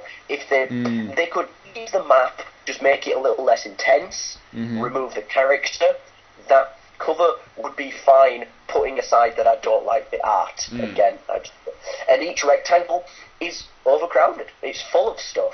Like, look at Luffy's thing. It's got so much detail into the rocks. And it's a tiny little panel. You don't need that detail. And then with the guy on the top left, I can't remember his name, sorry. What's with all this smoke and tiny little details in this one little bit between his hands? I don't need that. It's just overburdening my eyes. It's a cover. And people are not going to look at that and say, ooh, that looks interesting. They're going to go, holy crap. It's just... To me, I'd look at that and go, ooh, that looks actually kind of interesting, to be quite honest. I don't know, it depends. I mean, some people like the more simplistic thing. I personally think that I like it when I can look at it. I just want to point out something. Darkview is absolutely correct. Milady has no waist. Yeah, that's true. That's wow. That's really a little bit interesting. And that's weird. Yeah, I'll say that much. And Matt, you bring up a very good point. I mean, this art style is very distinctive. I agree. This is something that turns a lot of people off, just because it is very different. Again, it's not bad. It's just this is something that I think you either love or really don't. Well, then before we move on, I'm looking now at cover for issue 3. Perfect. There is, it's Luffy and the dude with the sword stood on a boat. That's it. Luffy's wearing a nice big coat. That's it. That's perfect. I would be interested in that. You know, and then you move on to number 4. That's got more people in it, and you know, it's sort of this balance they just need to figure out. How many people do they want in it?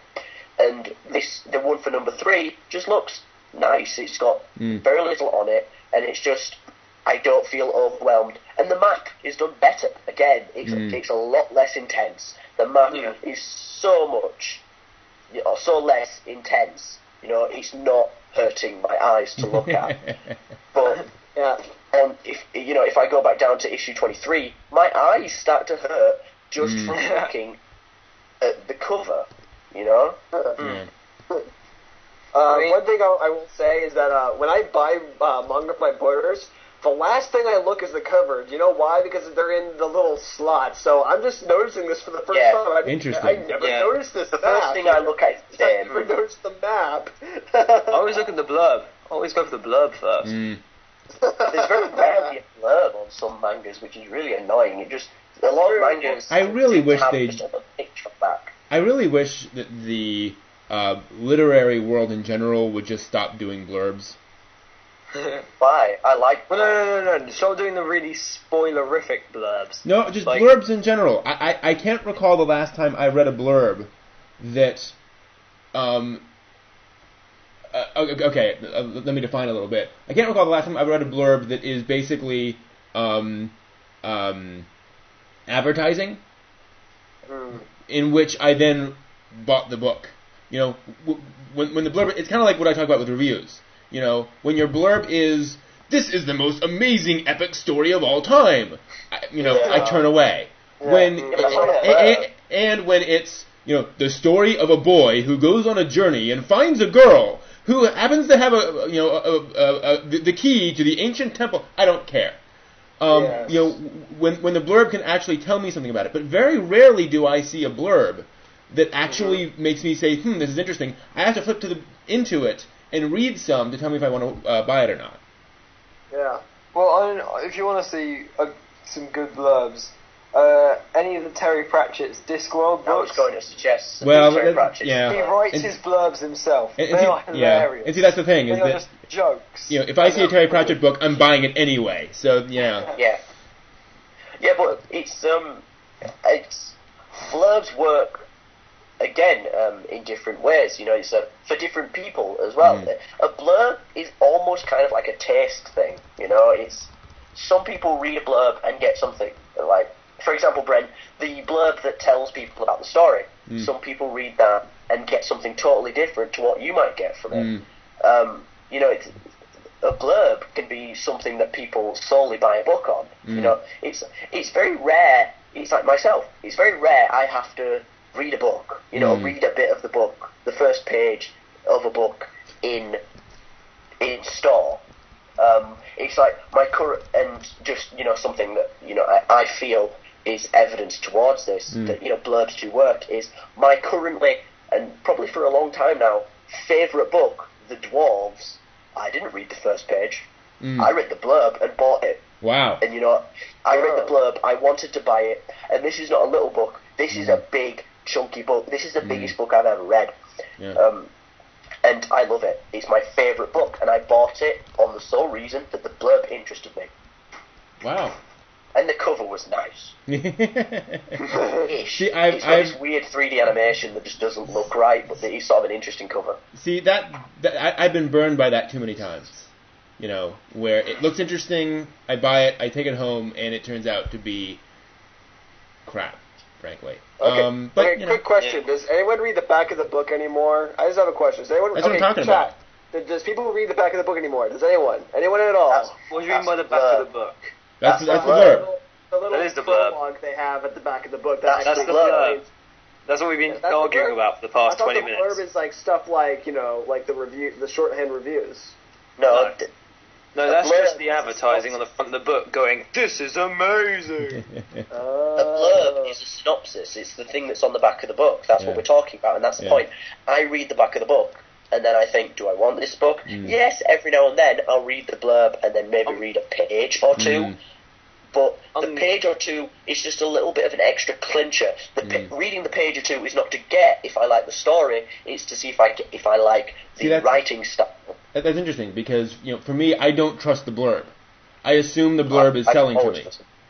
Yeah, and that's been my experience. Is that in general the blurb is selling something to me. It is trying to make me believe that this is a hard science fiction military story when it's actually a psychological, inward thinking military story. So I have to flip to the actual book to get a feel for it, because too often, for me, again, and it could well be the UK is actually very different.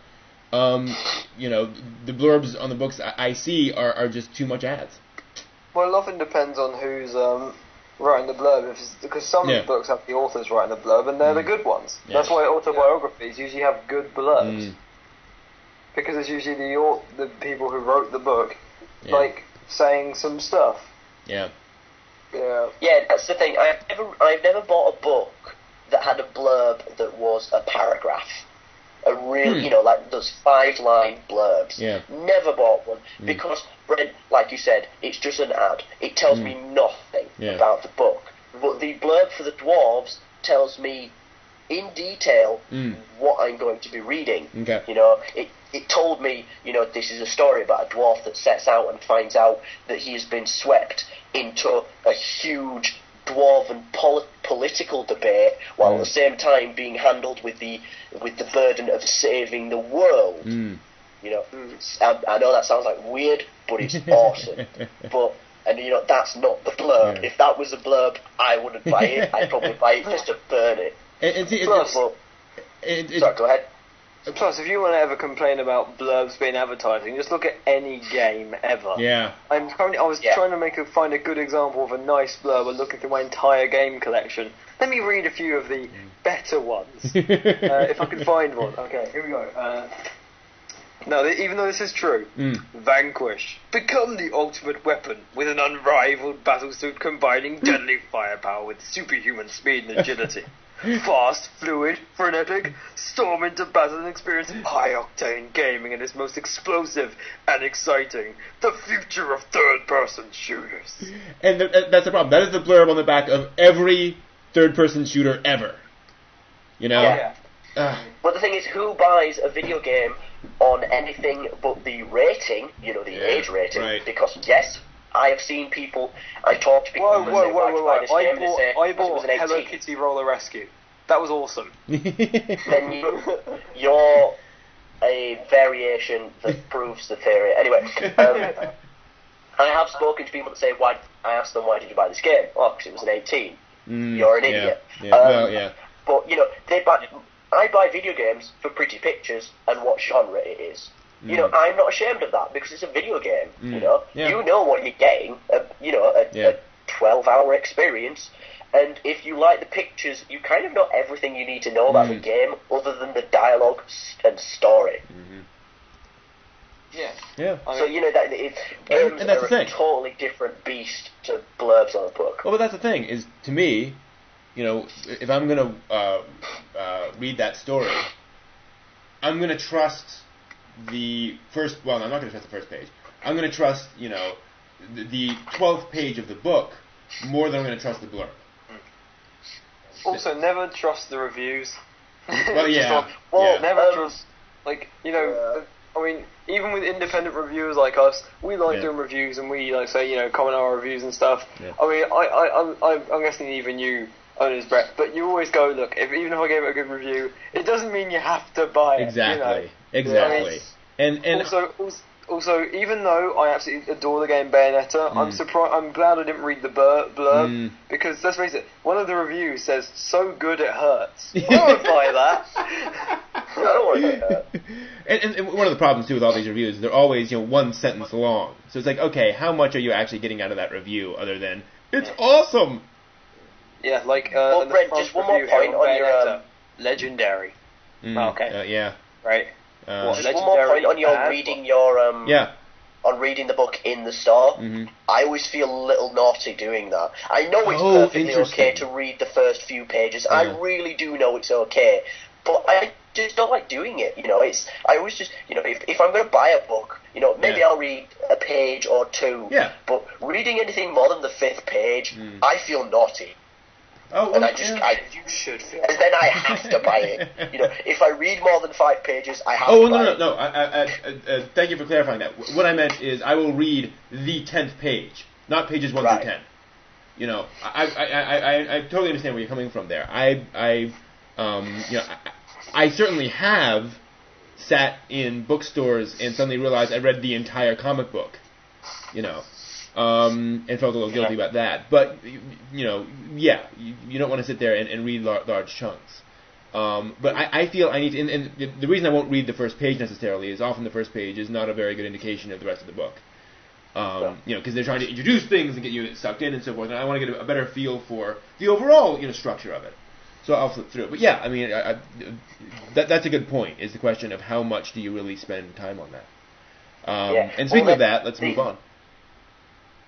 Sorry, can I just make one more point? Sure, yeah. Just the thing about it being, a thing that's come up a lot in this show is the USA and the UK are different. Yeah. Duh. Yeah. But anyway, sorry, that was just my attempt at this week's title. Anyway. We're doing this again, are we? Sure. But the point is, sorry, what was my point? Yeah, UK people and US people sold things differently, and this is why it's possible that book blurbs are different. Yeah. Because US, Brent, you have to admit, and it's not just a stereotype, but Americans are, don't worry, I'm not going to say stupid, are sold things more via advertising and what other people think about it, not what they themselves think, what they're told to think, because US is slightly more capitalistic than everyone the UK, else. only slightly. The UK is still very capitalistic, but in the UK, the UK is known for its literature, for its pride, for its strength in being able to tell you so much in so little. Yeah. So we keep the tradition of the traditional blurb alive. I'd be interested to get 10 books bought in America and then the same 10 books bought in the UK and read the blurbs, see if they're different, because I'm pretty sure they would be very, very different. One would be saying it's advertising, one would be saying this is a book about blah blah blah blah. But now, honestly, the difference between the blurbs in America and England are for a Monty Python film. That'd be interesting. I actually have a My Python Holy Grail here right next to me. I have the My Python Holy Grail DVD right next to me. I can probably please read the blurb because the blurbs for Monty Python films have a habit of being very funny. Okay, I'm gonna go grab it right now. So here's the blurb on the back of Snow Crash, which is one of the great sci-fi novels of all time. How weird. I'm looking at the DVD right now. It is special edition, but this is all we have what I can call for a blurb.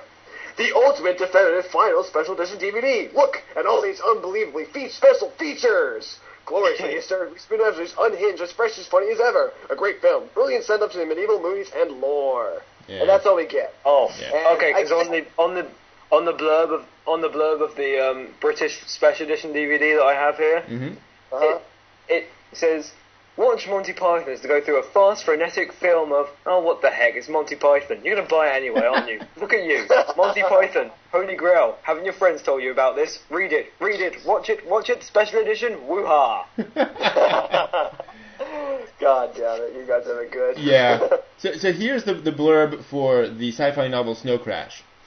Only once in a great while does a writer come along who defies comparison. A writer so original he redefines the way we look at the world. Neil Stephenson is such a writer, and Snow Crash is such a novel. A mind-altering romp through a future America so surreal, so bizarre, so outrageous, you'll recognize it immediately. And this is considered one of the two novels, it is one of the two novels that created cyberpunk. This is one of the great sci-fi novels, and that's the blurb it gets. Yeah. That is That is strange. Yeah. It goes in the shell blurbs. I'm not going to prolong this by getting the dwarf blurb. It is right there, and I could read it, but I'll do it after the show. Okay, fair enough. So we can move on now. Yeah. I think I wanted to say one more thing, and I can't remember what it was. Brent's going to beat you around the head with a computer. We need to move on. All right, go on. I thought Otaku no Video was about all this, though, Matt. All these tangents. Yes, it is. Otaku is about tangents. To a point. But only from the British To a point. people. Yes, only the British people are allowed to tangent. Because then we get to keep our status of we're different to you the entire Actually, time. the thing is, that's fine. The problem is, once these shows go beyond like an hour and a half, folks get really cranky on YouTube and in general. And people just and beyond that, people just stop watching. When they get really long. Yeah, we're making fun of you. How'd you feel? So, upsetting enough. So Japan has two creeps who broke into the K-On! School. I know. We did good this week. Yeah. Right, question. Yes. Where's the K-On! School? Okay. Thank you. So the school that was used as the basis for K-On!, the school in K-On!, it was revealed a while back which school that was, and so Otaku started pilgrimaging to it. And unfortunately, they had so it's a really stupid idea to reveal which. Yes. Yeah. Well, to be fair, it wasn't revealed so much as somebody basically said, those little statues of, like, the turtles on the railings? That's in this school that I was at. So, folks figured it out. But basically, there were a couple of break-ins at this school over the past couple of months. And finally, at least some of the perpetrators have been caught. The gangsters, as they are called. Or one of them is quote-unquote a gangster. So police in Wakayama Prefecture arrested an 18-year-old man and a 17-year-old male from Tanabe City for allegedly stealing guitars and character figures and quite a bit of cash from this school. Apparently, again, allegedly, so forth and so on. The two suspects broke into the display area at the Toyosato Elementary School. They stole about 20 character figures, 3 guitars, and Kita, and 2 cash boxes with money totaling several $1,000s U.S. equivalent, several 100,000 yen. Now, the 18-year-old had already allegedly stolen cash from local supermarkets, office, and other places, so he's kind of a delinquent to begin with. During a search of the older suspect's home, they discovered figurines and other items. So apparently they are big K-On! Fans. And they believe they are also associates of a group that repeatedly broke into offices in their prefecture. So they're part of some gang, basically, that's been doing this. And they've been one of them has been termed a quote gangster end quote. And as we were talking about earlier, I think that it doesn't mean yakuza. I think that's a translation of a term that basically just means a member of a local gang. Yankee. But geez, folks, don't break into an elementary school and steal guitars and this kind of stuff. Especially, the funny thing is... When it's one that everyone knows. Exactly! That, criminals are kind of stupid, because, everyone's watching this, and so you're gonna get caught, frankly. Yeah. That's like basically trying to do, like, a ninja thing in Vegas. Yes! It's like trying to, like, hustle a bank. Yeah. It's just, like, Ocean's 13 style. Just, let's do it in the most high-profile place possible. But very it's weird. Like, I don't know if you've seen the film, like, Three Ninjas, where it's the Kid Ninjas. Oh, yeah. One of the ninjas wears white. No, that's basically what these guys are doing. Yeah. The point of a ninja is you're stealthy so that you can't be seen in the dark. The fact that you're wearing neon white suit that basically glows in the dark is basically what stealing from the KO store is like in terms of clothing. Yeah, this is just rather impressive. And it shows, this, and folks were wondering kind of what was going on. Okay, clearly these were guys who understood, A, there was money to be made here, and B, it wasn't just some random person, it was somebody who knew how to break into things. So, it wasn't just some random fan who got overexcited and broke in. It was somebody who was a little bit more organized than that. Yeah. Darn it. So I actually find it quite surprising. Sorry, go ahead. Sometimes I miss the days of Boncho. I miss Boncho so much.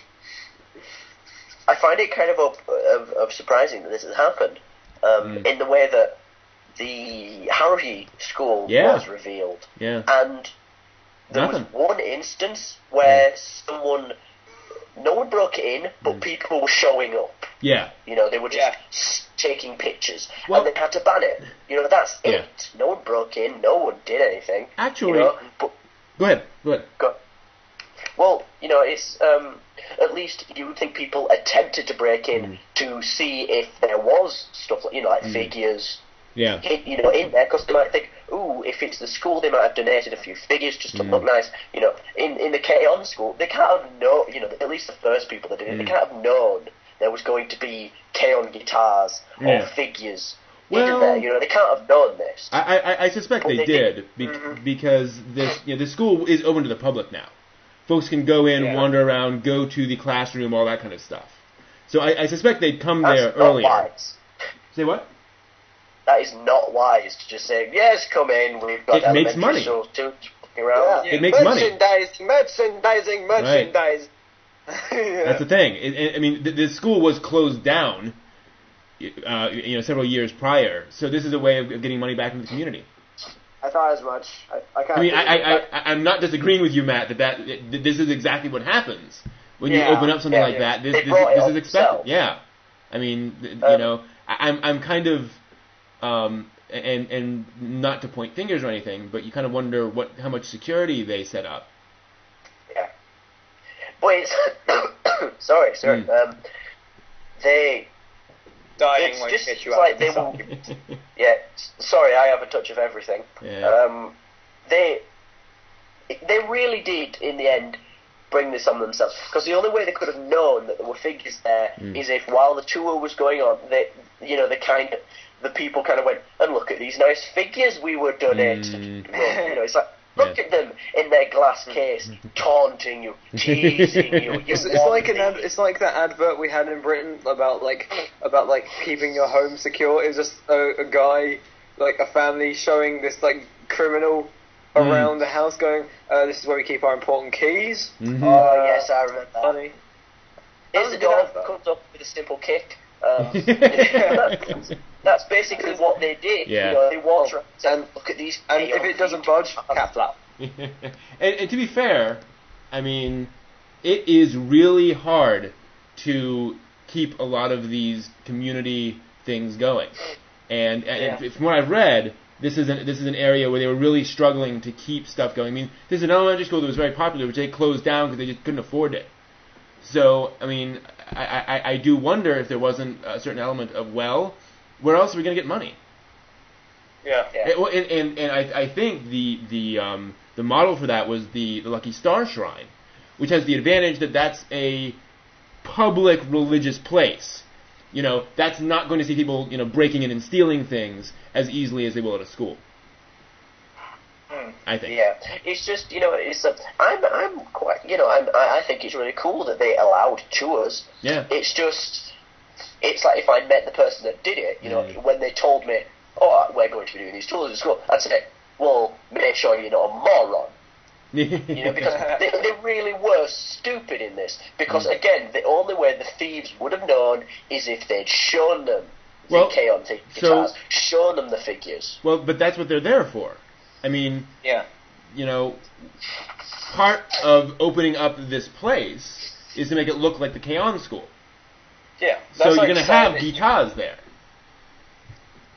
Yeah, that's like saying, you're going to go to a museum and then just, instead of actually, showing exhibits, just hiding them because you're afraid someone's going to steal them. No.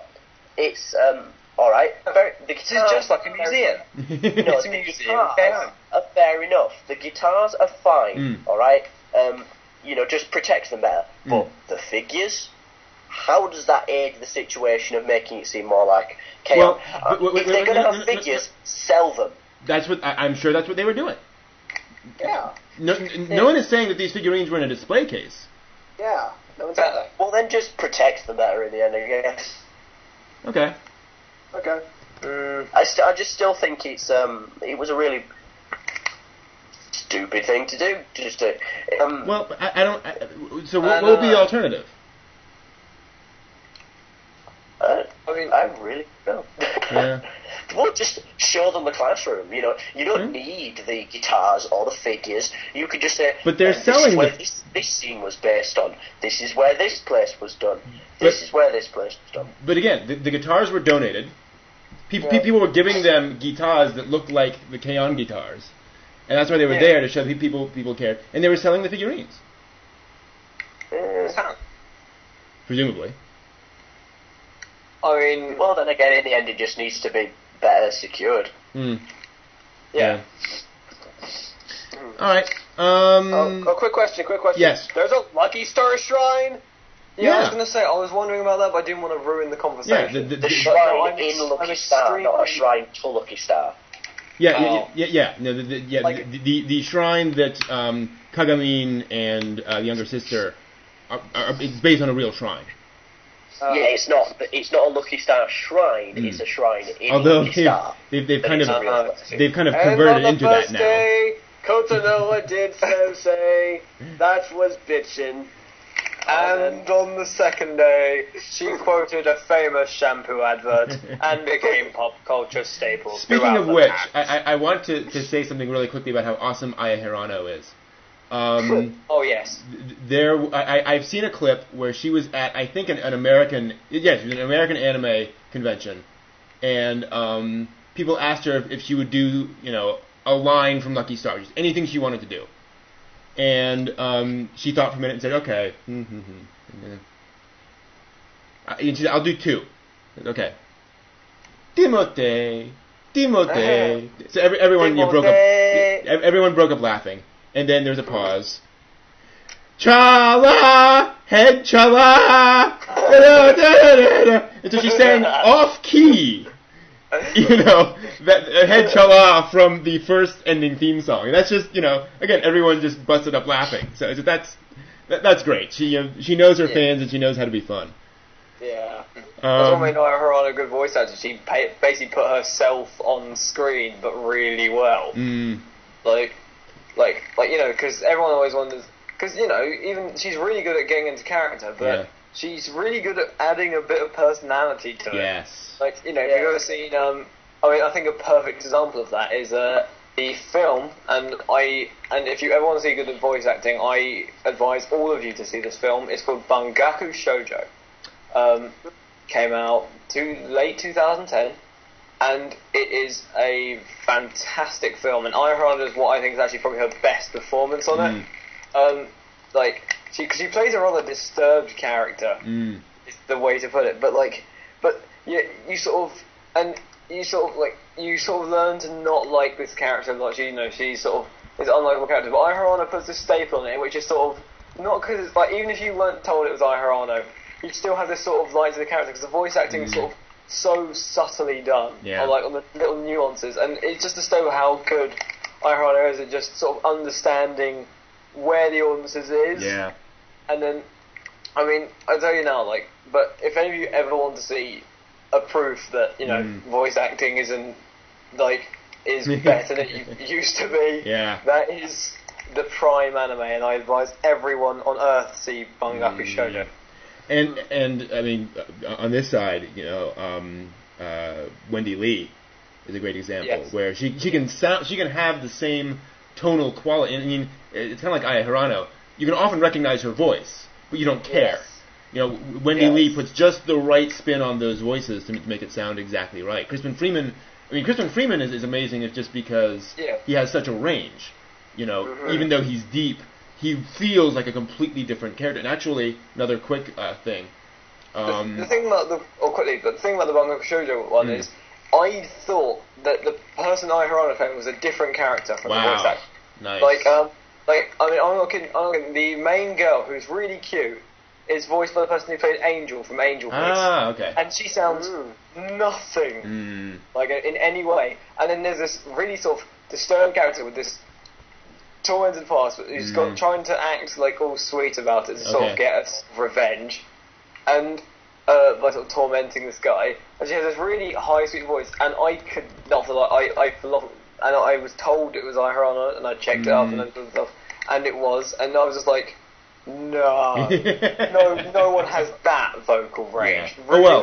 And it was like, no, that was Hirano, and like, it takes the tiniest nuance to just hear it.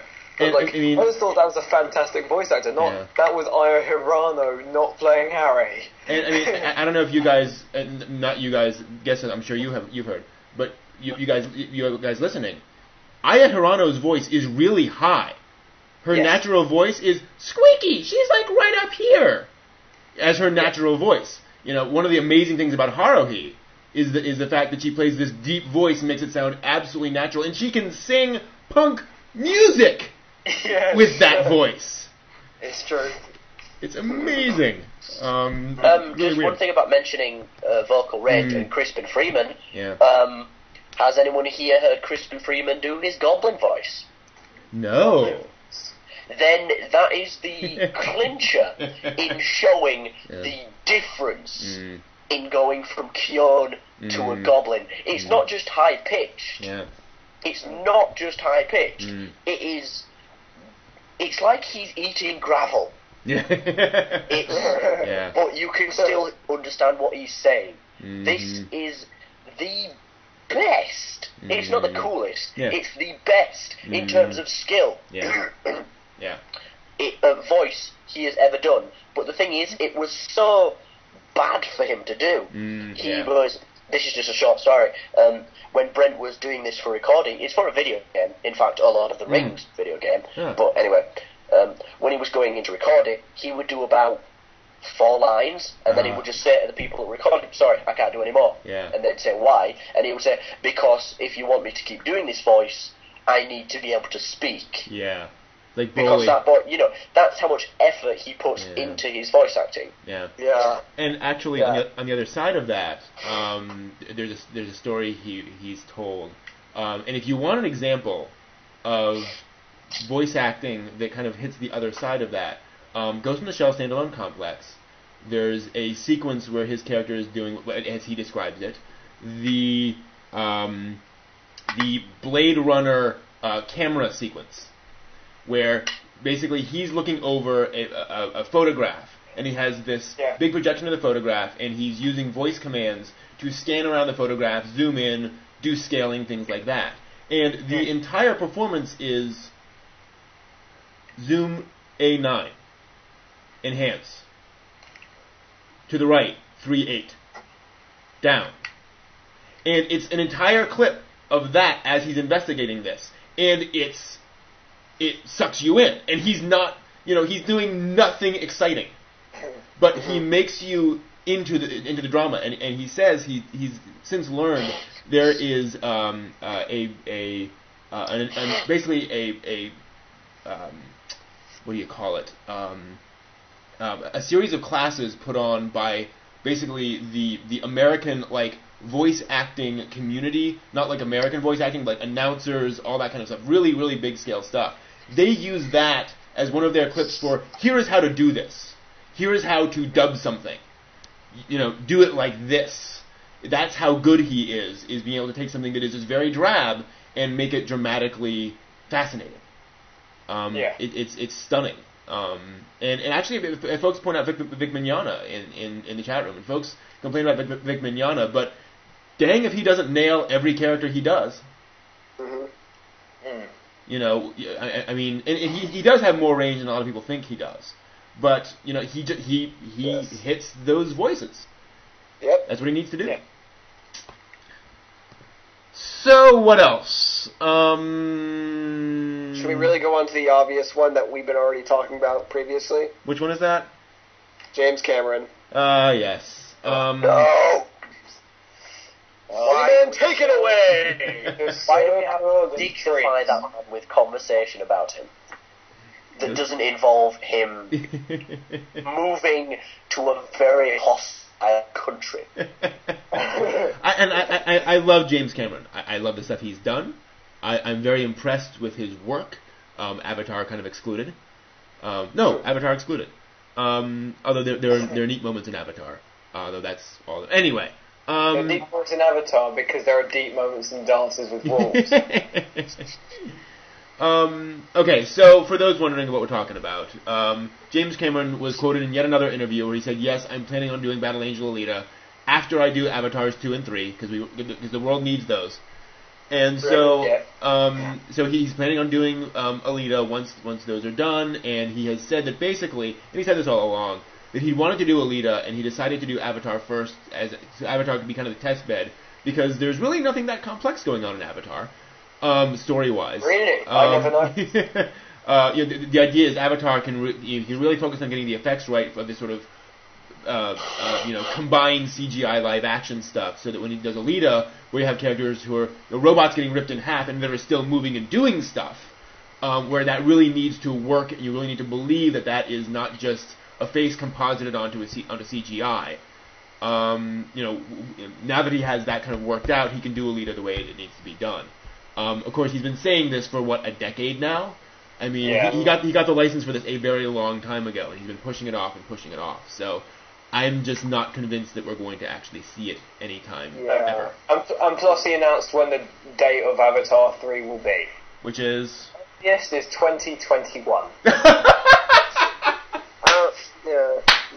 Can I just say something about Avatar sequels? Yeah, that's pretty accurate. Can I just say something about Avatar sequels? Sure. How can they be called Avatar if it's not about avatars anymore? The dude... It's a good point, they're actually out of avatars now. Yeah, the main character is no longer an avatar, that is him. Yeah. Well, he said we might do a different no world, possible. but that's not a sequel. Well, that's just a different world. It's the Final Fantasy thing. True. But Final Fantasy's good. Well, no, I'm saying you can't have a Final Fantasy and then a sequel to a Final Fantasy, so whatever. I like the reason why Final Fantasy is called Final Fantasy. I always found that incredibly funny and entertaining. It's hilarious as all hell. What is that? Well, I've never heard. Matt, tell me why Final Fantasy is called Final Fantasy. Okay, basically, back in the SNES days, Nintendo was going out of business. Yes, over here we call it the SNES because we're normal. Well, it would be NES though, because there was the Nintendo Entertainment System still. Right. We weren't in SNES yet. We just call it the NES. Sorry, really? The Wow. SNES. Okay. NES then, because it was the NES era. Anyway, go on. Yes, Nintendo was running out of business. They were pretty much bankrupt. So they thought, let's make one more game. Let's get Nintendo Square. Square was. No, Nintendo was just a Square. Nintendo would do it fine. Yeah, Nintendo. I don't think there's ever been a period where Nintendo was almost out of money. Yeah. Well, anyway, no, it was just Squeenix. Nintendo were absolutely fine. They just sold Mario. Oh, okay. Yeah.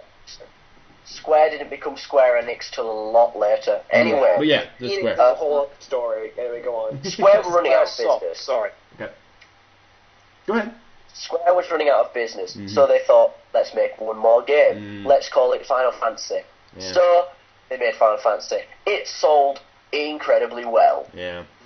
Square decided, we're not bankrupt anymore, let's make more games. Thus, they made more. And thus Final Fantasy 2 came out. And that's why Final Fantasy games have never had sequels until the really crap ones, like 10 and 13. Whoa, 13 was also... Whoa, Pat, you're over it. 13-2 will be good, because 13 was awesome. Hopefully it'll be good, hopefully. No, we don't know. Sorry, I know this isn't a gaming show, but I've got to point this out. Do you know what 13-2 is? Do you know why it's being made? Just to address all the problems of the first one? No, because they cut so much stuff out of 13, they had enough for another game. I know that was true, because there's the whole carnival level. So how can it be a good game? It's just rehashed material. Well, it's not rehashed material by your definition. No. Assassin's Creed Brotherhood. Sorry, not rehashed, but it's Assassin's Creed 2. But if it was cut out of Final Fantasy 13 for not being good enough, Well, that's not necessarily true. What? It's not necessarily that it wasn't good enough. Wasn't that it was good enough. I mean, it takes 3 Xbox discs. I can't even speak anymore. I blame you. It's rage. It's pure rage from that comment. I mean, really, I know it's because they didn't have. It's because they had so much material, but it's more that they had so much concept material. I mean, there is a difference, and plus, 13 sold like hotcakes on the 360. I mean, it's sold because it's a Final Fantasy game, not because it's a good game, because it's the Final Fantasy game, and it's the most, innovative graphics-wise Final Fantasy game, and it's basically a movie where every now and then you press the X button. Yeah. 20-hour movie. No, probably like 30-hour movie. Yeah, 40-hour movie. 20 hours of every now and makes then 20 hours you of other. press the X button. It's, And you know what we call that? You know what they call that over in Japan? You know what they call that over in Japan? A light novel, which sells like gangbusters. It's true. I mean, that is a very well-respected way of telling a story in Japan. I mean, also, you say, this whole idea that, getting complaints like stuff like Metal Gear Solid, there's too many cutscenes in Japanese games. I like that. And why? Because Japanese games come in 2 forms, basically. One, the ultra cutscene one, where it tries to innovate storytelling and tries to do that, and the one where it tries to innovate a new style of gameplay. That's how Japanese works. It innovates one at a time. You're not going to get some super apparent ultra game like Mass Effect 2, because that's not how it works. You're going to get a Bayonetta, and then you're going to get a Final Fantasy 13. Yeah, a cool combat system where everything goes on would be cool in Final Fantasy 13, but that's not how it works. It's just difference in styles. Matt, Miniman, have either of you played Metal Gear Solid 4 all the way through? Yes. Never even touched a Metal Solid game. Not one bit. I have. Joking. Matt, I think that's a problem, because Metal Gear Solid, the remakes on GameCube, Twin Snakes, I love it. I love it because it was a breath of fresh air to me, because video games before were just they were entertaining, they were fun, that was good, I was like a kid, okay, video games are for fun. Metal Gear Solid just slapped me out of that, and I finally saw that video games are actually a way of telling a story. Metal Gear Solid just, whoa, and Metal Gear Solid 4, god damn, that was great. The battle at the end was just intense. It was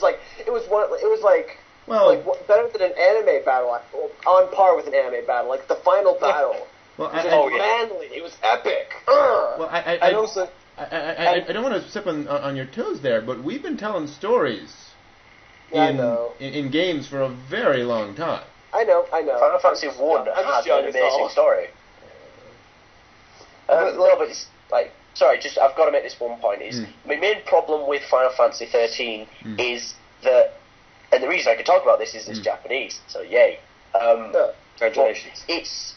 They shouldn't call it a game. They should call it a fantasy, RPG. They should come up with a different title for it, because again, it's not a game. It's a film where every now and then you press X to not die. That's not what I want to buy. I want to buy what I got in Final Fantasy 9, in Final Fantasy 7, in Final Fantasy 1.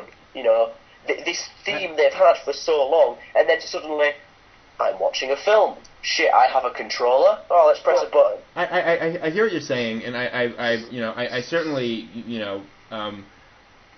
I agree that game is not necessarily the best term for it, but then SimCity isn't a game. Yeah. The Sims isn't a game. Why aren't they games? Because there's no goal. They're not. Whereas it's a toy. Wait, no. Why are they not games? Because there's no goal. They're a toy. Nothing.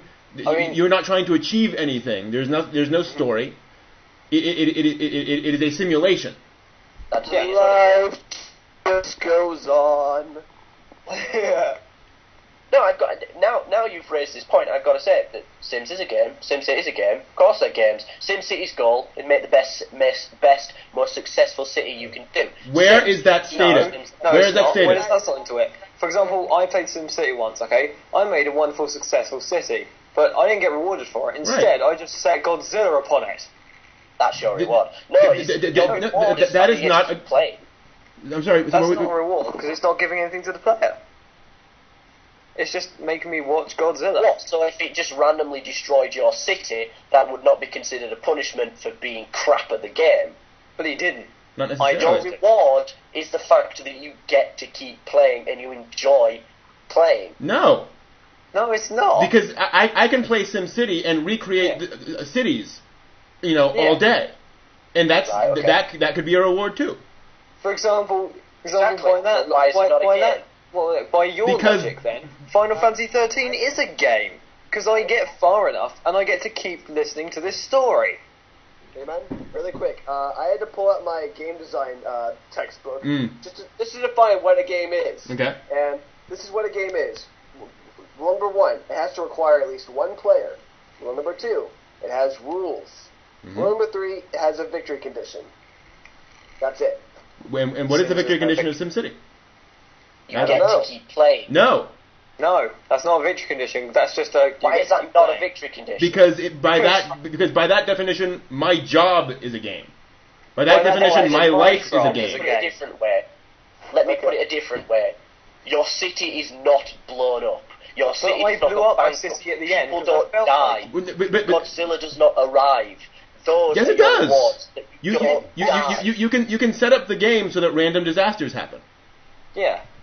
All right, That's part of the game. Godzilla does show up, but you survive it, and your Not reward necessarily. is your city. No, you still don't there. survive it. You do not survive it. You cannot survive the Godzilla one because it can't be killed. I mean, there is no. The thing is, Matt, there is. That's what's fun about SimCity, is that anything can happen and you can do whatever you want and you can just reset it. There is no goal, and that's great. Yeah. What I'm saying is Minecraft. Look at Minecraft. It's not a game. It's brilliant, but it's not a game. It is a game. No, it's not. What's my goal? Don't say survive, because there's no end goal. Alright, Minecraft. It's in beta. The creator has said, I'm going to make a story. I'm going to make a reward. So you cannot use Minecraft. Well, anyway, yes, he can, because what he's saying is that Minecraft as it exists is not a game yet. Uh-huh. It is a game. It's not yet. No, it's not a game it's yet. Community Okay, creation. let me ask you this: are you saying that every demo is a game? That's a good point. Yes, it's a demo of a game. But no, that's not what I said. No. Alright, then it's a game in and of itself. It's just a So really, every really bad single demo is a game, Yeah. even if it's a cutscene. Exactly. Yeah, every demo is a game. So if I make a demo of a game and all it is the cutscene of the beginning of the game, it's a game? That's not a demo. Yes, it is, because that's part of my game. For example, That's part of my game. What if I made a looping quick time event, which it doesn't matter if you hit it or not? Does that count as a game?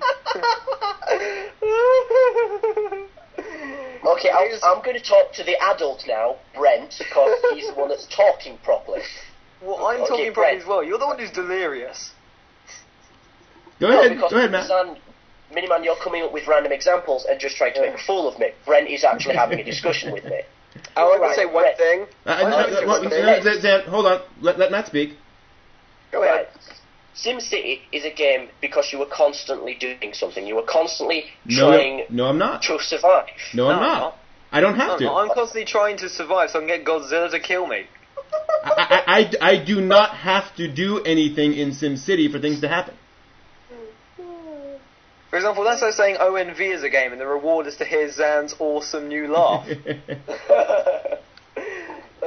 I say one thing really quick? Okay. Feel free. This is why we don't discuss games on ONV. This is fine. This is what I'm laughing about. We need a separate. I think Otaku no Gamer needs to happen now. I agree.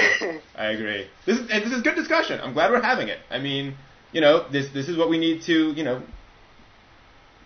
this is interesting discussion. Okay, so let's move on. You're right. We moved beyond otaku topics. Sorry, I've just got to make the final point, then I am seriously All right. Right? SimCity, Sims. What the fudge have they got to do with Final Fantasy 13? They have nothing in common, genre-wise, gameplay-wise, anything. So don't lump them in the same thing. I'm doing that they are because you simulators. did. I'm doing that because you said that a game where all you do is press a button isn't a game.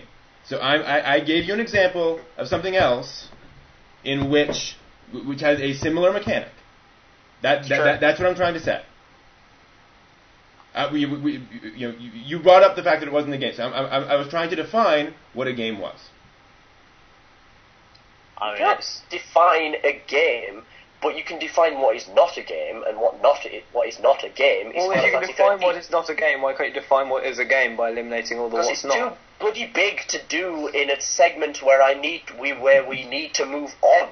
That's why I can't define what a game is. I could talk your ear off for 3 weeks. I can define what a game is. I can define anime in a sentence. Yeah. And heck, we just had a 3-sentence definition of a game. Did we? I didn't hear. What was that? It has to have a victory condition, more than one player, and what was the other thing? I forget. And it has and there are multiple definitions, obviously, but yeah. Well, basically, this is just another.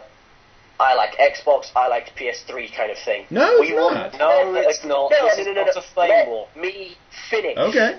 Okay. We will never agree on this. I will never think Final Fantasy 13 is a game, no matter what you say, because it's my opinion. I just think Final Fantasy 13 is a poor example and should not be considered a game. You think otherwise, because you do. You have your evidence, I have my evidence. We have evidence that conflicts with each other and works together. No matter how much of your evidence you get me to believe is true, I will not. Okay. All right. Okay. All right. Fair enough. All right. Versa. All right. All right. You might. All right, Matt. Stop. Stop. You've made your point.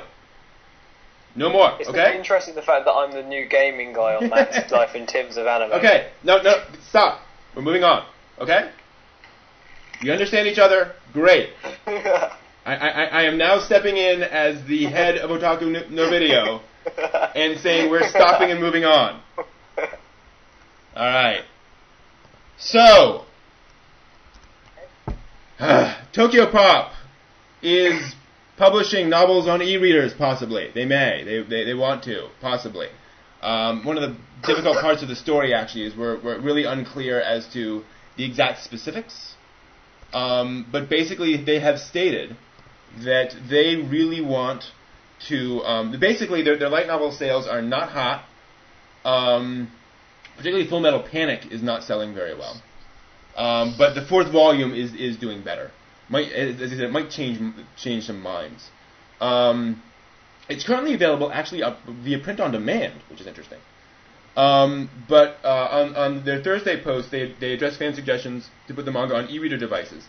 And they said there is a possibility Tokyopop will attempt to sell light novels in a digital form, pending license negotiations with Japanese copyright owners. And that's always the problem, is getting the licensing rights to publish something digitally in another country when it's digital and it can get, anywhere. So, it's a tough thing. But it seems to me that publishing light novels on e-readers and also things like the Kindle, we can get a desktop app. Seems like a very good fit for light novels. It's a good fit, and I agree that it will help, but I really don't think it will help that much at all in the end, because I'd like to think it really would help, but it's not just the fact that it's it's a physical item and it's another thing to go in your bag that's the problem. It's the fact they've got to also face the fact that maybe what they're selling is shit. Pardon me? What they're selling might be poor quality. It's Full Metal Panic? Not the piece. What? If it's not selling, that's something they've got to consider. I don't know. Yeah, but okay, fair enough. Really? All right, moving on. Do we want to talk about America's Greatest Otaku? I do. Might as well.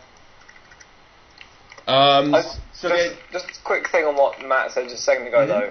I mean, that's just, to me, it's just like, if you're selling a popular album, like the Beatles, they put it on iTunes eventually. It's just that sort of thing. Not that their sales are bad, it's just that, it just needs to come to another device, really. No, that's not what we're talking about. And we're going to the next news story. No. Go ahead.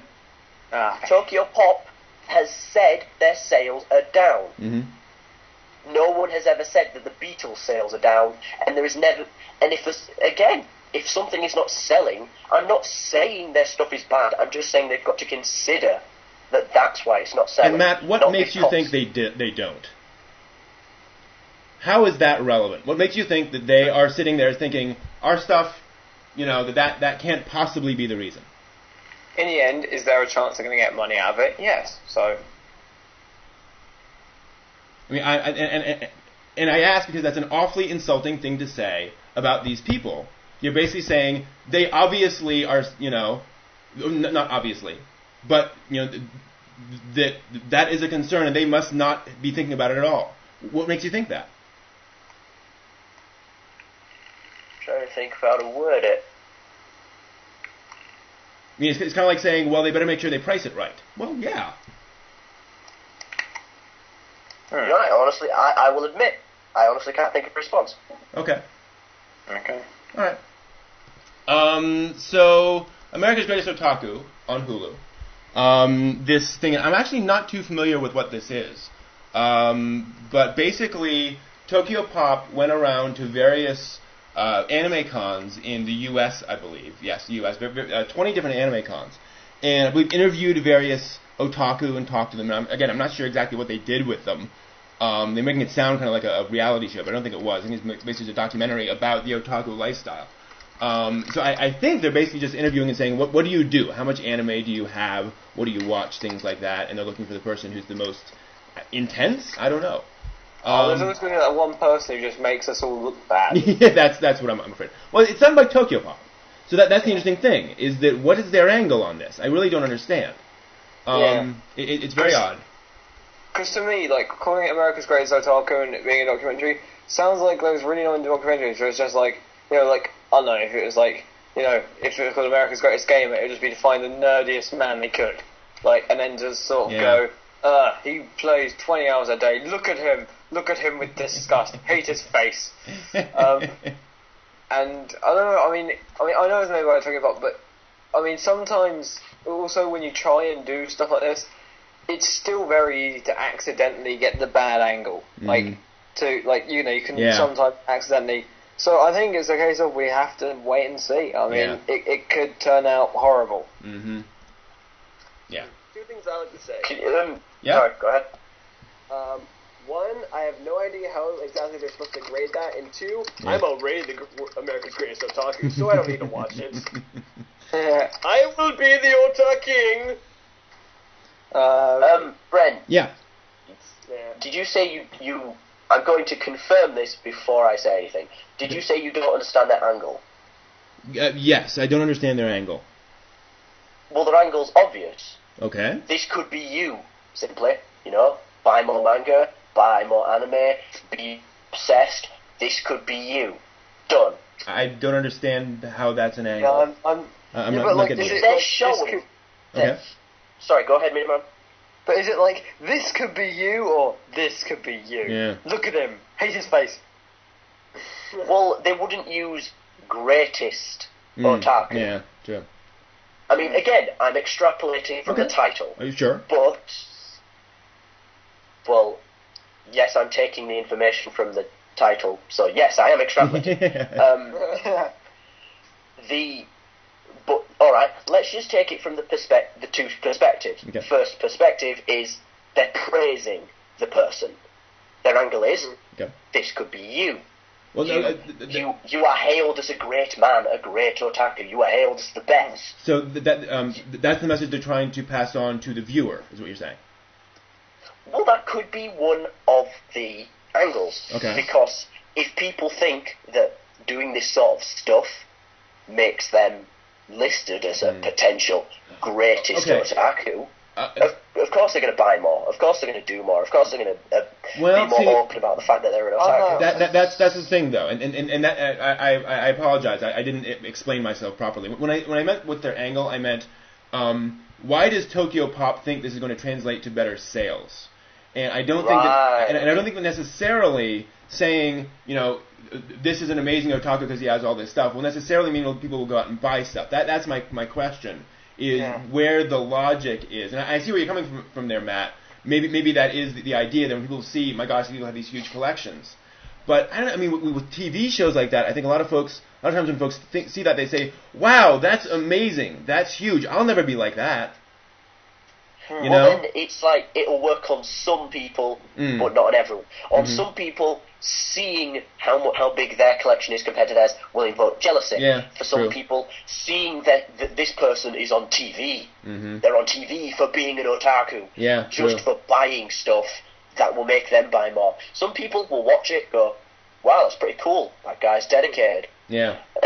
I'll buy mine next week. Some people will go on a normal. Yeah. It's got different effects on different people, but that is, it's likely to be one of the many, because obviously there's never just one angle other than we want money. Right. That is likely to be one of the few or many angles that Tokyopop has. Oh, Hagane brings a good point in the chat room. That it may also be to look at what is the difference between American otaku and Japanese otaku. And also just what is an American otaku? What does that mean these days? It's an interesting question. But when you say looking for the greatest, then it doesn't really reflect the whole otaku community. Well, I'm otaku, I'm a lonely, sad man who just has a few anime collections and just happily talks about anime with his friends who he met online on a certain show, which has the words O, N, and V in it. Well, and it all comes down, as we said, to how they define greatest. But at that point, just the point with Hagane, pretty much, especially with a company like Otaku, Tokyopop, every angle stems like, a tree diagram from the one angle we want money. Yeah. How does this make them money? Yeah. So basically it's whoever has the most Tokyopop anime, it goes, you could be this guy.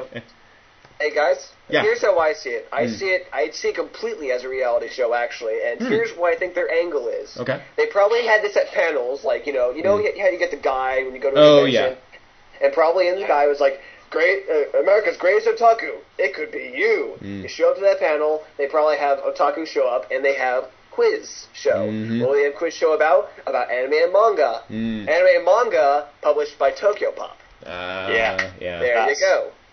That's what I see. Thus, to know the knowledge of the quiz, you buy the mangas to know the knowledge. Right. Yeah. That's the point. Yeah. But that would if they do it that way, that's pretty brilliant. Plus, I like the idea of ingenious. Yeah. Yeah, personally, I think the show could be better. They could actually have physical challenges, like make your way to the store and buy this doujinshi. That would be America's Greatest Otaku. Heck, and then I would go out with my wooden store, just back. They should have just make it through Comic-Con. Jeez. They should have anime themed challenges, like the Elf and Lie challenge. Stand in this room with this telekinetic person. 5 minutes.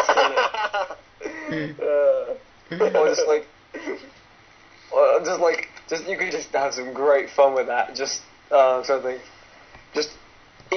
Evangelion TV series, the challenge. Yeah. Find your way through the insane amount of emotional trauma you're about to experience, and try and accept responsibility for everything. And Hagane asked the question: was the show meant specifically for profit or simply as a documentary? I think it. It's funded by a company. I don't think it's going to be specifically just a documentary. And either way, they still need some reason why they made it. They're not making the documentary purely because they said, let's spend a lot of money on a documentary. There's got to be some reasoning behind it and some reason that they think they're going to, it'll lead to some kind of profits later. Well, then, coming from the title, or just, the general thing, a lot of people will watch this either just for novelty, it's like, what have they done, these idiots, or who really is the greatest otaku? They want to know, just out of curiosity. People will watch this. Thus, what do you have during breaks between the show? Adverts. What do they get for putting adverts in between their shows? Money. Yeah, that's true. Another way of it's a very good point. This is more content for Tokyopop. Yeah. Actually, I like to... You first. Okay, yeah. I actually like to bring up an example. This has been done before. Ever hear about a show called Anime TV? Oh, yeah? No. Yeah, that show was done by Bang Zoom Entertainment. And this is what they did. First, they had like this part where the four hosts talked about their email, what they did on their free time, and basically so you can get to know them.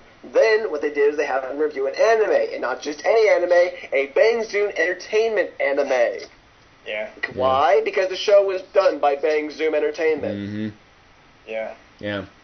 So I guess the big question will be, we don't have to, but when the show comes out, the question will be what format it takes, how it does that. Very interesting though. I'm curious to see if they're going to. I mean, it could be as simple as we sat down and interviewed 20 different people, or it could be something really, really complex. And we just don't know at this point. Well, Brent, then, final point then. Yeah. What are you going to do because you're curious and want to see what the format is? You're going to watch it. Exactly. And again, what are you also going to see are watching it. Mm-hmm. Advertisements. As few as possible, but yeah. Mm-hmm. Yep. True. Unless you have Sky, and then you just skip all adverts. But I still think they get paid for the advertisements. I don't know. Yeah. Oh, they still get paid for the advertising. Yeah, because I think it lists if you record it, and thus they get their royalties or something for putting the adverts up there as well. Yeah, I mean, it depends. I was going to say one thing, but it always depends. There are a million different ways of cutting it, so you never know exactly what the deal is. But yeah, it depends on what channel it is as well, because a lot of channels, especially documentary channels, don't have adverts. And I think you're absolutely right that it's a brilliant thing if just to get people looking and talking and tuning in. A lot of folks are just going to watch the first episode just because they're curious to see what it is. Yeah. And heck, if nothing else, if all it is sitting down and interviewing a bunch of otaku in 20 different cons, what a coup! What a great way for Tokyopop to get a lot of attention for very little effort. That's very smart business-wise. But it's like, oh no, if it's actually trying to say this person is America's greatest otaku, I'll be annoyed because I never like the idea of defining who is the better otaku. Yeah, you may have more anime collection than me, but in the end it's who's the biggest anime fan. It doesn't matter if you don't have money, it doesn't matter if you like that. Everyone is a fan of something in their own way, Just because I am a complete utter fan of fandom, it doesn't mean I'm any less of an otaku than a guy who likes 3 series more as much as I do Phantom. Yeah. It just means that I'm a different guy. I defend sort of my love of sort of anime in general, and in film class I'm extremely inspired by it in my filmmaking. It doesn't make me any more of an otaku than a guy who just watches some anime and enjoys it. You know what I probably should have done? I probably should have watched the trailer that's on AnimeNewsNetwork.com? I did, yeah. Oh, you did? Okay, the trailer totally, it's a game show. They even have, you know what they have at the end? They have them doing America's Greatest Otaku while punching their fist in the air. It's a show. I know it. I bet top Starburst that it's a game show. Yeah. Yeah. That just changes everything, really. But like I said, at least it gets the word out, it gets people interested. But again, there's always going to be some competitive idiot who gets really far in and makes us all look bad. Yeah, that's true. In game shows, it always happens as well. Well, then another thing with the game shows is game shows are done to a live audience. How do the live audience get there? They buy tickets. Mm-hmm. Boom, more money. Yeah. Yeah, it's very interesting to see where that'll go. Also, interesting to see if this becomes a regular thing. If this is becomes a seasonal thing. Hey, a little bit off tangent. Did you know that Monty Python had a Japanese dub? I did not know that. Yeah, we get special features, and it's like little clips of Japanese dub of Monty Python. Nice. Oh no! It's a joke dub, but it's extremely funny. Oh, fair enough. Fair enough. But it is sort of Monty Python making fun of sort of anime archetypes, but but they do it quite respectfully as well. Like they actually reference animes. Okay. Like they do a very funny Gundam reference. Okay. Yeah. It's like, we need to find the Holy Grail. Shall we get the wooden rabbit? I prefer Gundam. Mm-hmm. Gundam it is. Fair enough. That's cool. All right, were there any other news stories we wanted to cover? We covered a lot this week, didn't we? Yeah, we did. Hold on, I found one. Yeah. Here it is. Sorry, it's just at the bottom. Another topic that will get Matthew pissed off at everyone else for not agreeing with him. All right, well then I think that does it for this week. And as always, I want to thank all of my guest hosts for joining me. Matt, thank you very much for being here. It's a pleasure. I may have been extremely loud at some points, and which is not good for my throat, but It's always a pleasure talking to you and entertaining the viewers. And the feeling is mutual. And Miniman, thanks for joining us as well. I eat ponies on Wednesdays.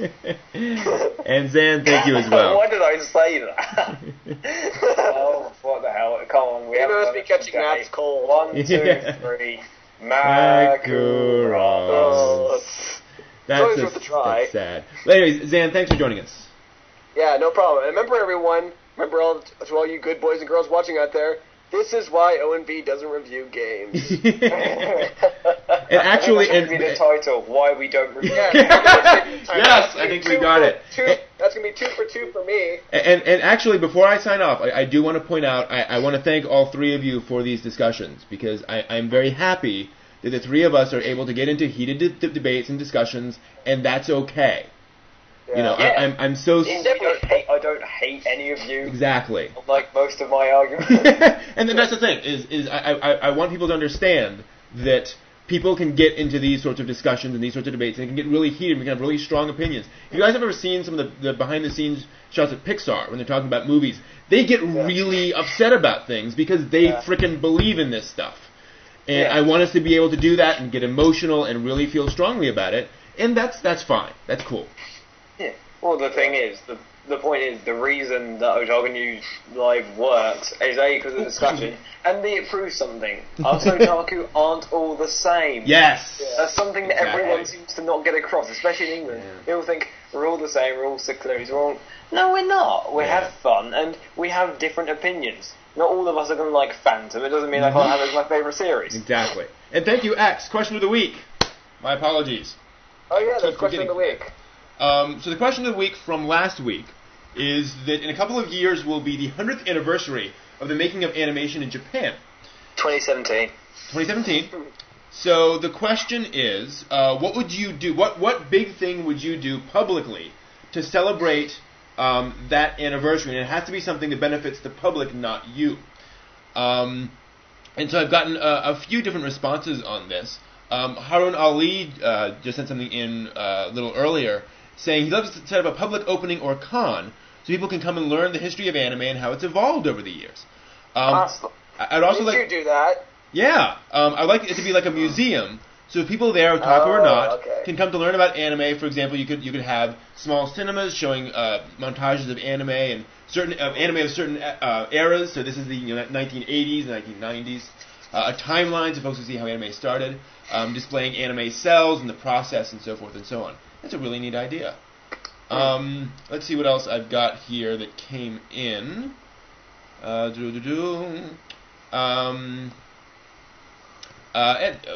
Brad Barker says he would celebrate by having every theater in America, or the world, show 10 of the most influential anime since its origin. That would certainly get some interest.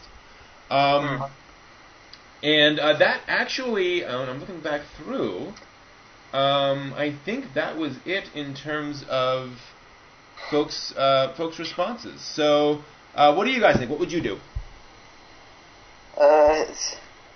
I've still had ages trying to think about this one.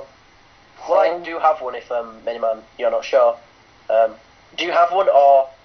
I sort of have one. It's my whole sort of dream to be a director thing, and to actually sort of, to do, like, a film, if I can, because by 2017, sort of, I'll be out of uni and I'll be starting actual, like, independent films, is my plan. And to just do a film that perhaps, or a documentary, just because because if I could do a documentary or something, I don't know, it's no documentary that just gives us a nice light, just something that just makes us all seem good again. Yeah. You know, like if any of you saw Life in a Day, which is one of the most phenomenal things I've ever seen. Just something like that. Something that's just, you know, just something that can just put on staple. Because I just, you know, I love being an otaku, and it sometimes just doesn't feel right that we just don't have a staple. You know, we just don't.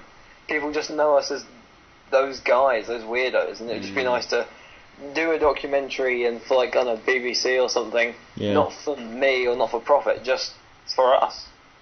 Yeah, very good. You know, because everyone always said, you know, when I said I wanted to do sort of anime things, a lot of people in my class once said, "Is that just your selfish love of anime?" And I said, "No, it's my selfish love of the community." Yeah, there we go.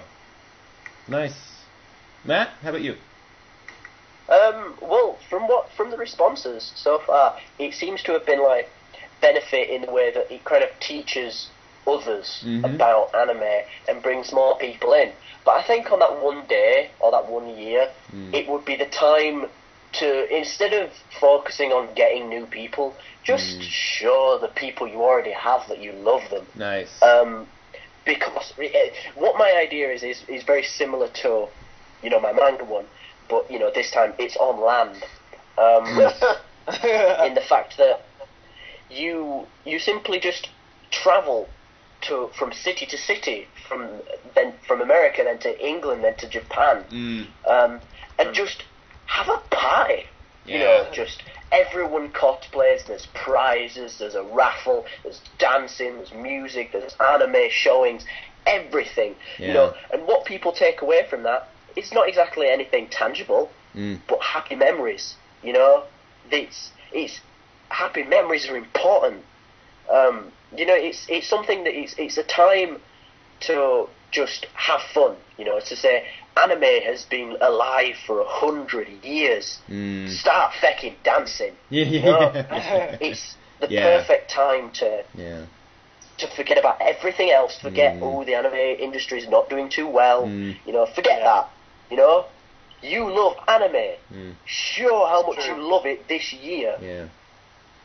That's great. So there's no benefit to it. Just, you know, everyone comes out with a big grin on the face. Party. And then using great theories of physics, get everyone to get on one side of the Earth in Japan. There we go. And then get all of the creators of Queen's Blade on the other side, so that the gravity of the human psyche crushes them down to a pea. It is true. If you got everyone on one side of the Earth and got someone on the other side, they'd be crushed. I love physics.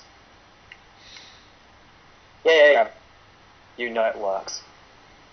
That's great. I gotta admit, I mean, that would be it. I think you've given me mine. I can't think of anything better than that. What, hitting the Queen's I Blade? can. No. I can think of something better than that. Okay. It's a good title. Yeah. I would start a national holiday. That's where you're supposed to ask what. You're going to name the title, and then you're going to get the third attempt at a title. No. Go ahead, Zan. No. Yeah. The national holiday will be coming in 1980s dub from the American English version. Hoo ha ha! Say again? Yes. Okay, say that I'm saying again. it really fast because I'm copying Speed Racer from the 1980s version. Hoo ha ha! Yes. Well, I'm sorry, Zan. I couldn't understand what you said. Okay, since it's not the day, I will not do it. Basically, the holiday would be talk like a 1980s English dubbed voice, and I was doing it of Speed Racer. I see. Yeah, so then, you know, people will actually begin to respect English voice actors from how far we've come. Yeah. I'm going with that version. Yeah, anyway, I'm going to be arrogant and say, how is that better than a year-long party? How is that better than you making the world's greatest documentary? But the year-long party works so much better. I don't know, I'm just being arrogant. Wait, can I do a documentary at the year-long party so we can combine? There we go. Yes. Nice. There will be a video of this year-long party. Nice. Okay. And it will be a year long. So you can go home and watch it, and then you're in time for the next party. It all works. See how it all comes together. Wait, you're saying literally just film the entire event. And I just caused Matt to cough out a lung. So I think that's going to be it for Otaku News What Live. about yours, Brett? Say what? No, seriously. I cannot think of anything better than Matt's. That's what I would do, is a year-long party. I'm sweating from that coughing fit. All right, very good. Matt will do it in tribute of you when you lose both your arms. Next week, Matt comes in on a dolly like Ray in Evangelion. Next week, Robin got us to watch Evangelion. Yeah, there we go.